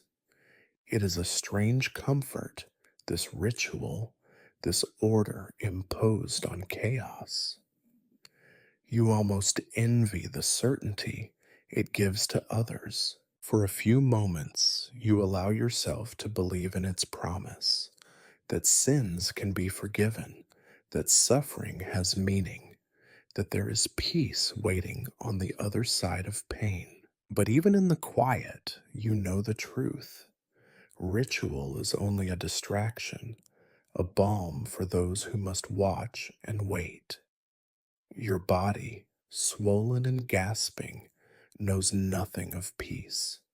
Your mind is a battlefield of regret and defiance. Still, you are grateful for the brief reprieve, for the company of the confessor as you move one step closer to the end. The prayers echo long after he is gone, drifting through the cracks in the stone, out into the darkened halls. You wonder if you will dream of them, or if, by morning, they will be the only part of you that remains. Once, mealtime was a pleasure, a ceremony as essential to court as any investiture or council. The hall would hum with noise, laughter echoing off the high beams, minstrels plucking at their strings, the smells of roast meat and honeyed bread rising above the smoke and sweat. You remember how, as king, your place at table was both a symbol and a privilege. A feast was a display of power, the array of gleaming platters, the procession of steaming dishes, the careful performance of civility among men and women who would as soon knife one another as break bread. Now your world has shrunk to a battered tray at your bedside. The castle's cooks send up their best efforts, a bowl of watery broth, a wedge of hard cheese, a hunk of bread more crust than crumb. There are no more processions, no more silver dishes paraded with fanfare. Instead, a silent servant places the tray on your lap and retreats, avoiding your eyes, already knowing that most of it will be left untouched. You stare at the offerings with a mix of resentment and regret. Your appetite vanished days ago, a casualty of fever and bitterness. Even the thought of food is exhausting. What little you force down tastes of nothing at all. The broth is warm but thin, like drinking sadness. The cheese clings to your teeth, chalky and tasteless. The bread you manage to chew only because it gives your jaw something to do, an act of stubbornness, not sustenance. It is a strange betrayal, this loss of pleasure. You once took pride in the kitchens, their ability to turn the produce of your lands into delicacies fit for a king. Now, the fruits of their labor pass before you like a procession of ghosts, pale, insipid, drained of all life. The roasted fowl, the sweetmeats, the mulled wine of your youth are memories that belong to another world, another Richard. Sometimes, in the long hours between visits, you dream of food, not of the extravagant dishes, but of the simple things. A tart apple, sharp and cold, a heel of fresh bread still warm from the oven, even a handful of wild berries, tart enough to bring tears to your eyes. In the dreams, you are hungry, truly, gloriously hungry, the kind of appetite that makes the world seem full of promise. But you wake to find only the familiar emptiness, the mild nausea, the taste of metal on your tongue. Your servants do their best. They offer suggestions in hesitant voices. Would you prefer porridge, perhaps a poached egg, or a spoonful of honey? You shake your head, unable to explain that it is not the fault of their cooking. The illness has taken from you the very ability to enjoy the work of their hands. Each dish is a reminder that your body is failing, that what once brought joy now brings only disappointment. The physician, when pressed, claims that loss of appetite is a good sign, that the humors are in transition, that the body is focusing its energies on recovery. He prescribes weak teas, bread soaked in milk, a tisane of mint and fennel to restore balance. You drink what you must, forcing down mouthfuls that bring neither relief nor satisfaction. The worst is the aftertaste, a sour reminder of how little pleasure remains to you. Even the rituals of dining have changed. Once you would have blessed your meal, crossed yourself, perhaps shared a joke or a story with your companions. Now you eat alone, in silence, the only conversation the dull scrape of the spoon against the bowl. Your mind wanders to all the meals you have wasted in your life, all the banquets where you ate without hunger, all the times you took for granted the miracle of wanting what you were given. There is a peculiar humiliation in being coaxed to eat, as if you were a stubborn child. The nurse tries to hide her concern, but you see it in her eyes as she urges you to take just one more sip, one more bite. You obey out of pity for her, not hope for yourself. Sometimes a memory surfaces, a feast held in the great hall, laughter echoing, your brother raising a goblet in salute. You try to remember what you ate, but the details are lost. Only the feeling remains, the warmth of company, the illusion of abundance, the certainty that there would always be another meal. Now you know better. Ooh. Hunger is not an absence, but a presence, an emptiness that grows until it leaves no room for anything else. You force yourself to eat a few more mouthfuls, then set the tray aside. You know the servants will take it away and dispose of what remains. Perhaps, by morning, you will be able to keep down a bit more. You do not truly believe it, but the lie is gentle enough to let you drift back into uneasy sleep. You dream of food again, a banquet where every dish tastes of ash, every cup is empty, every guest wears your face. It is a bitter sort of magic, how a sick bed empties a room. When you were well, there was always a crowd, stewards bustling with parchment and ink, knights eager for your word, counselors circling with problems to solve and opinions to offer. Even at your least sociable, there was never solitude, only the press of people, the hum of activity, the constant, comfortable friction of being needed. Now your world is shrinking. The faces that once loomed over you, arguing and plotting and swearing loyalty, have retreated. Some keep their distance from prudence, others from dread. Illness is a greater power than a king. It commands with no need for threat or reward. Its shadow lies long across every threshold.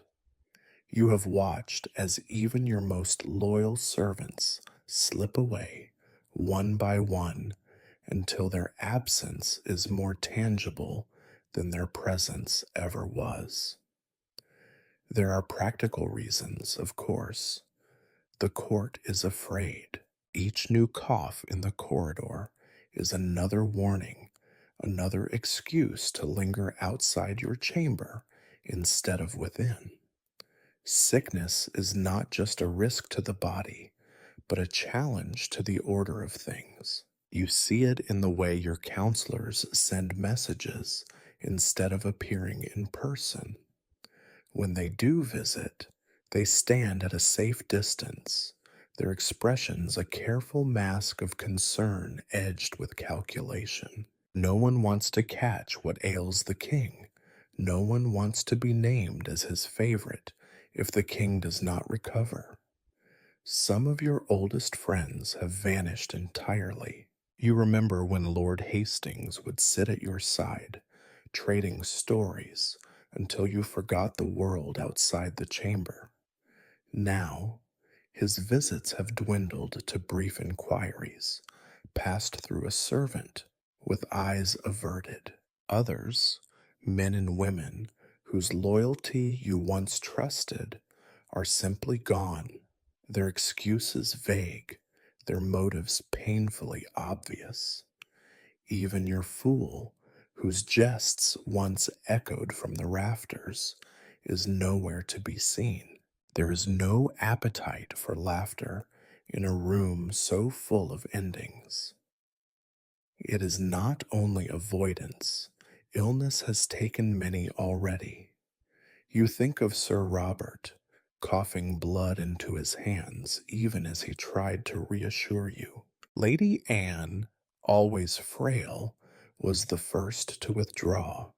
Now her chamber sits empty, its rushes swept, her presence little more than a whisper among the staff. Rumor moves faster than any messenger. The news of each new death reaches your bedside with brutal efficiency, the chain of loss tightening by the day. The few who remain are changed, their faces pinched by worry and sleeplessness. They move with the caution of those walking among the dying.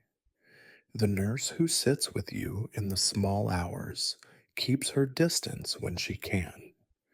The priest, too, lingers only long enough to murmur a prayer before vanishing into the dark.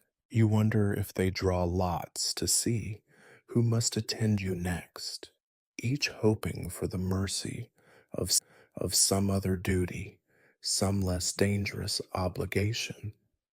Your son is kept away, a decision made by others, but one you cannot bring yourself to protest. You would not wish this on him. Let him remember you as you were, not as you are now, a figure shrunken by pain and fever, surrounded by the empty air of abandonment. You think of your father, of how he died on the field at Wakefield, surrounded by men who bled and died with him. There was honor in that kind of ending, the comfort of shared fate. Here, there is only the slow erosion of companionship, the gradual realization that you can no longer command loyalty with a word. The world contracts until it is just you, your body, and the sounds of distant footsteps. Sometimes you try to be grateful for the quiet. The old ambitions and rivalries seem laughable now. You no longer care who sits at your right hand, who jostles for favor, who whispers behind your back. These things belong to the healthy, the hopeful. You are left with your memories, and even they have become unreliable, dissolving into fever dreams and regrets. You find yourself missing the simple things, the brush of a hand, the comfort of another's presence, the shared silence between two people who know each other well enough to say nothing at all. You realize that in the end, a king's power is measured not by the armies he commands, but by the company he keeps in his final days. And in this, you are poorer than you ever imagined. Each night, the silence deepens. You wait for a visitor who does not come, for a letter that does not arrive, for a voice that never breaks the hush. The world is going on without you, its people turning away, its circles closing. You are left with only the echo of their absence, and the knowledge that when you are gone, the space you leave will fill in quickly, as if you were never there at all. Ruling was never simple, but you used to believe it was at least possible, so long as you could rise each morning, don your robes, and look a man in the eye. Now, from your sickbed, you see the absurdity of such faith. Kingship, in its truest form, is a thing of presence. You must be seen, heard, felt.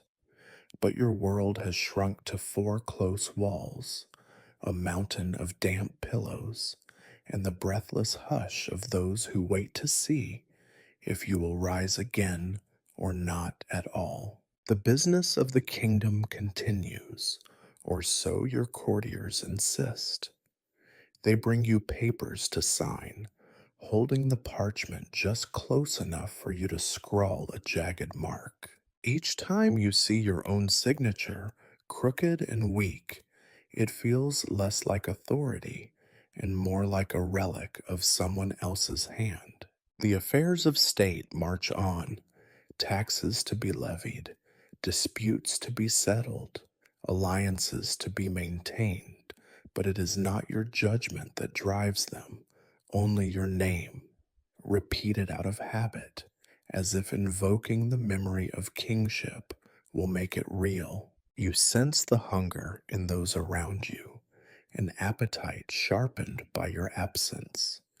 Ambition fills the corridors like smoke. The men who once flattered you now linger just beyond your door, their voices lowered, their futures staked on the hope that the fever will do what they themselves cannot. Every whispered consultation, every hurried conference is a reminder that the kingdom is never truly yours. It belongs to whoever is most willing to grasp it when your grip falters. You hear tales of fresh alliances and secret negotiations, all clothed in the language of loyalty. You know that each expression of concern is edged with calculation. Who will lead when the king is no longer able? Which side will the council favor when the throne grows cold? You once believed yourself the master of these games. Now You watch from a distance, powerless, a spectator at your own succession. It is almost a relief to be excluded. The weight of decision making is a heavy thing, and your mind, clouded by fever and pain, cannot hold on to the details for long. You try to focus on matters brought to you: land disputes in the north, rumors of unrest along the coast, reports from foreign envoys, but the words slip through your grasp. You nod, you approve, you seal decrees with hands grown clumsy and slow. The courtiers accept your consent, bowing with grave faces, but their eyes are on the horizon, already searching for the next rising star. Some nights, in a burst of clarity, you wonder what is being kept from you. What rumors swirl beyond the walls of your sick room? What plans are set in motion while you drifted in and out of fevered sleep? You remember how quickly the wind can change, how swiftly loyalty can sour into betrayal. It was always this way. You simply pretended otherwise. It is not fear that fills you, but a kind of exhausted curiosity. Who will step forward first? Who will mourn you most convincingly while reaching for your scepter with the other hand? The question has haunted every king, but from the vantage of the sickbed, it is stripped of drama. The answers matter less than you once thought.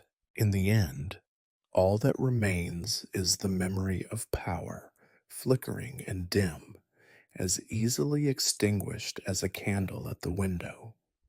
You try, sometimes, to muster outrage, to rail against the conspiracies, the impatience of those who are supposed to serve you, but your anger slips away, replaced by something colder, more practical. You cannot fight battles from a bed, cannot rule through hope alone. If the kingdom must move on, let it do so without your blessing. You are too tired to protest. You think of those who still depend on your name, the merchants awaiting judgment, the farmers awaiting pardon, the soldiers awaiting pay. They are distant, their fates now tangled in a web you can no longer control. You pity them as much as you pity yourself. In the machinery of rule, it is always the weak who are ground down first. In rare moments of lucidity, you try to summon the dignity of your office. You sit upright, summon the council, listen to their reports with as much attention as you can muster. But even as you speak, you see the doubt in their eyes. They do not ask what you wish, they ask what you will allow, how much longer you will linger, how best to smooth the transition to whatever comes next. When they leave, your chamber is quieter than ever. You listen to the sounds of the castle, the distant clatter of armor, the low drone of voices in council, the shuffling of servants in the passage. All of it is moving on, slipping past you as if you were already a memory. The kingdom is no longer at your feet, it is at a distance, drifting just out of reach. You lie back, exhausted, your eyes tracing the cracks in the ceiling. The world continues, uncaring and unstoppable. Power, you realize, was always an illusion, a story told to keep fear at bay. Now, the story is almost over, and you are left with the silence that follows. You might have thought that the sick room, once emptied of hopeful courtiers and loyal friends, would become a place of solitude, a final redoubt where a king might contemplate his end in peace. But as your strength wanes and the fever gnaws at your mind, you come to know a different kind of company. There are watchers now, silent and patient, who circle the edges of your world with the patience of undertakers and the hunger of heirs. Their footsteps are soft, their voices lower than ever, but their attention is sharper than any blade you ever wielded in battle. It is not that anyone says the word aloud, death, but you hear it in the hush that follows your coughing fits. See it in the way servants avoid your gaze. Feel it in the cool fingertips pressed to your brow as if they are already measuring you for a winding sheet. The world beyond your chamber is already shifting into the future, preparing for the moment when you are no longer among the living. It is a strange thing to lie at the center of so much quiet activity, to sense the kingdom's heartbeat fluttering as it counts down to your absence. There are practicalities, of course. In a court as old as yours, with a legacy as tangled as your own, there are always plans for what comes next. The royal physician whispers instructions to the apothecary, ensuring that the stores are well stocked for whoever will lie in this bed after you. The stewards review inventories and consult with clerks in hushed voices, making certain that the mourning cloth is ready, the processions planned, the black ribbons cut and stacked by the yard. Every so often, a high-born visitor lingers just outside your door, not to inquire after your health, but to confirm with their own eyes that your decline is real. You catch glimpses of them sometimes, reflected in the polished sliver of a basin or the dull gleam of a latch. Their faces are careful masks, but their posture betrays them. They are waiting, balancing the need to seem loyal against the necessity of being first to acknowledge your passing when it happens. To arrive too soon would be unseemly, too late, unforgivable. The churchmen are no better. They move in flocks, their prayers growing louder and more frequent, as if their orisons might urge your soul across the last threshold out of sheer volume. Father Thomas spends more time arranging the relics and checking the supply of oil for extreme unction than he does at your side. The sense of ritual is overwhelming, each gesture performed for the benefit of those who will recount it later, each prayer another stitch in the shroud that is being woven around you. You find yourself wondering who is the most eager, the lords who jostle for position, the servants tired of tending to a dying man, the distant kin who see in your suffering the chance to move up one precious place in the line of succession. There is a dark comedy in it, a farce so old and familiar it nearly makes you smile. Even now, as your body betrays you, as your breath comes in shallow rattles, you are the centerpiece of a spectacle you can neither control nor escape. It is almost impossible to hate them for it. You remember, after all, how often you have waited yourself, waited for a rival's fortune to fade, for an enemy's luck to run out, for a predecessor's breath to finally falter. The cycle is as old as the crown, and you have played your part with the same hungry patience.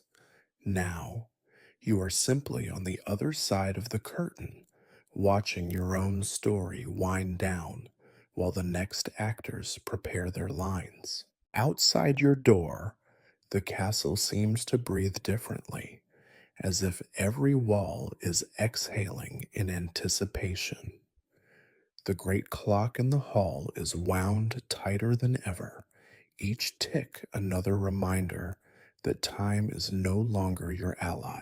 You hear the shuffle of shoes and the rustle of garments in the corridor, the careful clearing of throats, the faint, practiced sob from someone rehearsing grief. It is all so well ordered, so rehearsed, that you are almost tempted to offer suggestions, to correct the details, to remind them that the role of a mourner is not so easily performed. You begin to feel as though you are already gone, your body a prop, your spirit drifting just ahead of the formalities. Sometimes, in the half light before dawn, you catch yourself thinking as if you were already a memory. Will they speak kindly of me, or only of the troubles left behind? Will my name be whispered in gratitude or in relief? You suspect that it will be both, and that within a fortnight it will hardly matter at all. There is a lesson here if you are in any state to learn it. Power is borrowed, not possessed. Loyalty is a function of hope, not memory. The trappings of royalty are so easily repurposed, the crown so quick to find another head. As you fade, the kingdom rehearses its future, each part moving into position, each mourner checking their place in the order of precedence. You watch them, these watchers and waiters, with the tired amusement of a man who has lost the energy for resentment. They are not cruel, only practical. In their careful readiness, you recognize the logic of survival. Even now, you cannot fault them for making way. Soon, the doors will open wide, and all this waiting will come to its inevitable end. For now, you remain at the center of the wheel, while the spokes creak and shift and prepare to turn without you. Time, in the end, is the first thing you lose. At first, you could still count the days: a sunrise, a meal, a council meeting, the bell for vespers. But as your sickness deepens, these markers become faint and unreliable, slipping through your fingers like sand.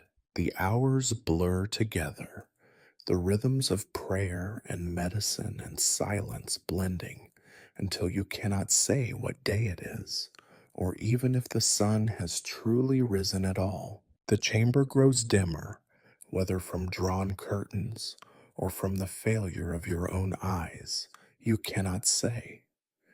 Candles are lit at odd times, sometimes for comfort, sometimes because the priest insists.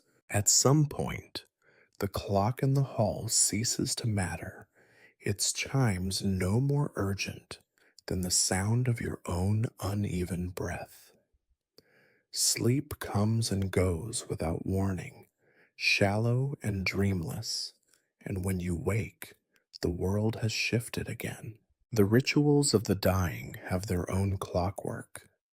Each day, or is it night, the priest returns, mumbling the same prayers, his voice a soft drone that washes over you and leaves you neither comforted nor disturbed. The servants come in pairs now, cautious and quick, their faces growing harder to recognize as the days wear on. They wash you, change your linens, offer small sips of water or broth, their movements gentle but impersonal. You feel less like a king and more like a relic being readied for storage. The physician's visits become shorter and more ceremonial. He checks your pulse, listens to your chest, pokes and prods at your swollen joints. His prescriptions are fewer: a compress here, a drop of laudanum there, a reassurance spoken more to the others in the room than to you. You can see in his eyes that he has given up. He is merely seeing you through the last act, playing his part until the curtain falls.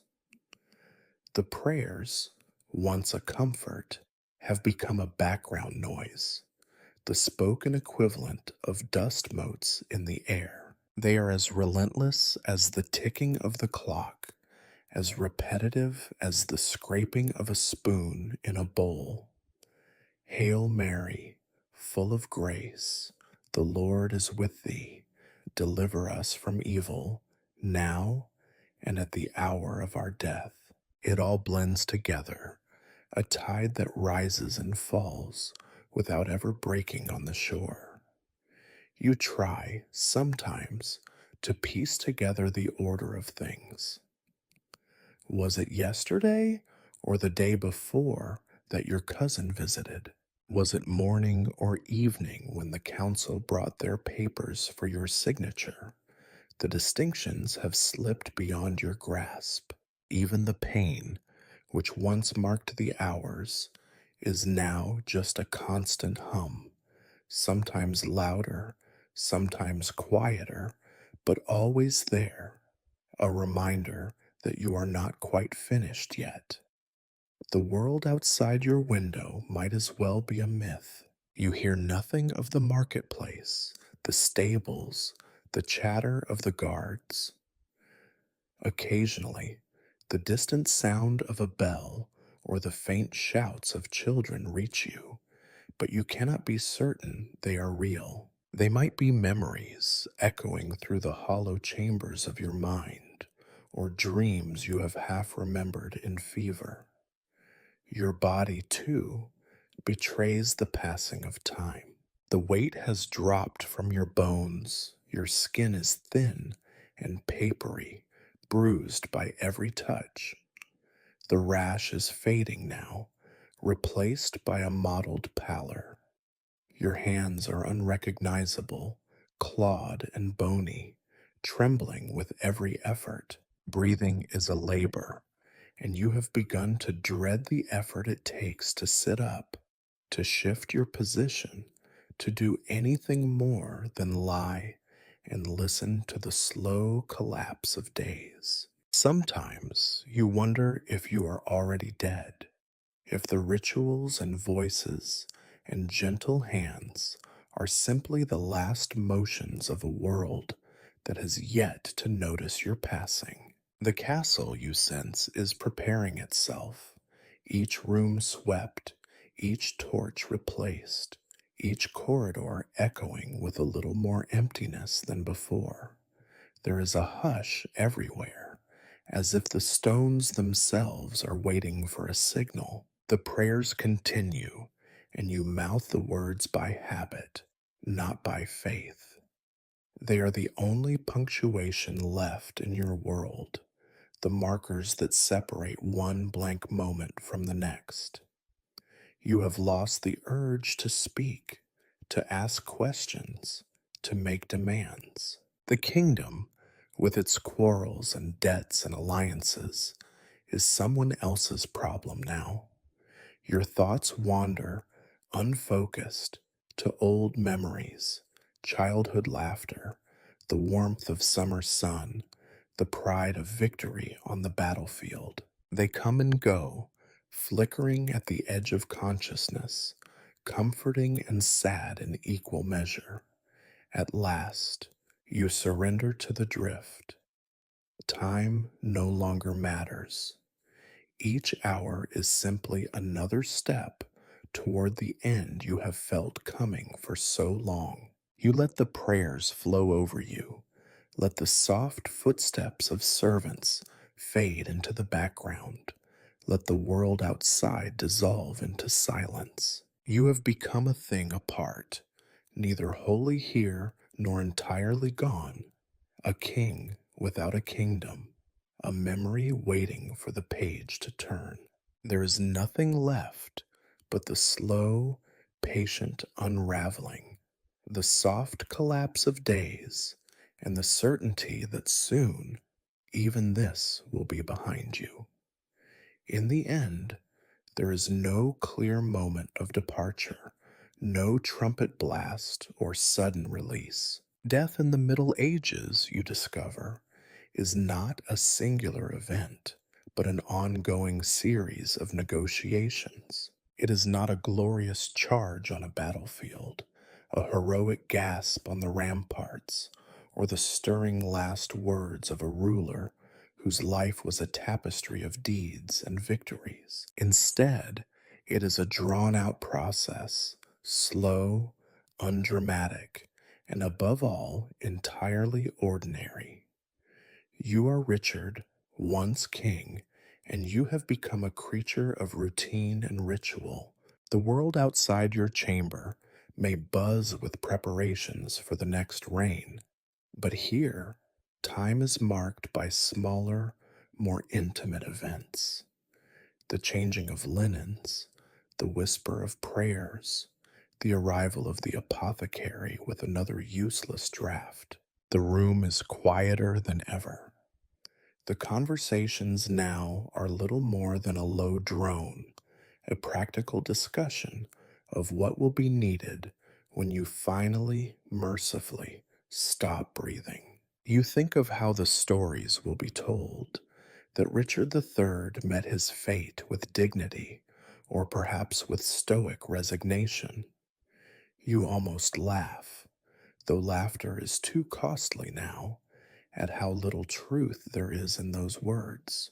The reality is that you are too tired for defiance, too diminished for grand statements. You have become simply a man, stripped of the robes and myths, waiting for the last requirement to be met. The only crown that matters now is the band of pain around your head. No one expects drama. Your death will be witnessed not by the great and mighty, but by servants who have already begun to look past you, who consider their next post, their future under the new order. The priest will be there, intoning familiar verses, his mind already turning toward the next name on his prayer list. Perhaps a single tear will be shed, a gesture of habit rather than heartbreak. You sense the world's impatience. The household prepares as if for a great guest, but with none of the joy. Black cloth is unfurled, candles are counted, and a roster of names is written for those who must bear your body to its final rest. You can hear the faint scrape of wood as the carpenters measure and cut, a cradle for your bones that will be set in the cold earth, indistinguishable from the thousands of others who came before. Your body, always a battlefield, now surrenders piece by piece.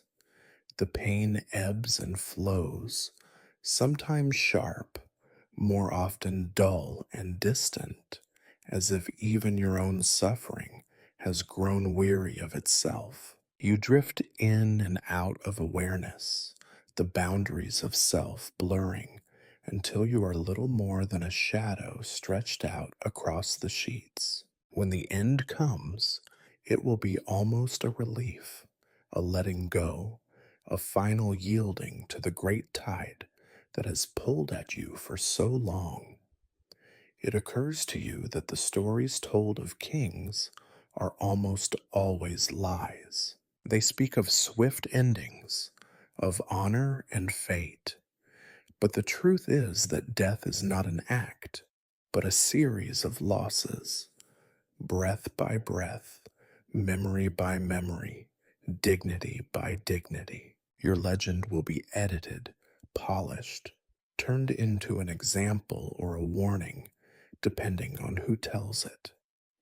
The details of your last days, the fevers, the prayers, the boredom, the stink of illness, will be trimmed away, made safe for history. But you know, as only the dying can, that the truth is more patient and more pitiless than any chronicler. The slow decline, the helplessness, the small humiliations, these are the true inheritance of every mortal. Whether king or commoner, all are undone in the end, not by enemies or destiny, but by the simple, plodding routine of dying. There is a kind of peace in this realization, bleak though it may be. You are not exceptional. You are not a villain or a hero now, but merely another man.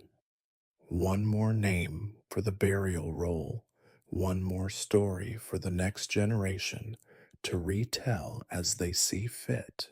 The crown passes, the kingdom shifts, and the world stirs with the impatience of the living. The last thing you feel, perhaps, is not fear or sorrow, but a strange, bitter amusement. This is what it comes to after all the struggles and proclamations and nights spent under stars and banners. The silent acknowledgement that you are not the author of your ending. Death in the Middle Ages is a process, not a spectacle. It is the slow unwinding of everything you thought you controlled. You let go. The voices become muffled, the light dims, and you slip from the endless procession of routine and worry. You are neither conquered nor crowned, but simply done. And so, the story does not end. It merely stops, and the procession moves on, leaving you behind. One more body, one more chapter, already fading in the minds of those who wait outside the door.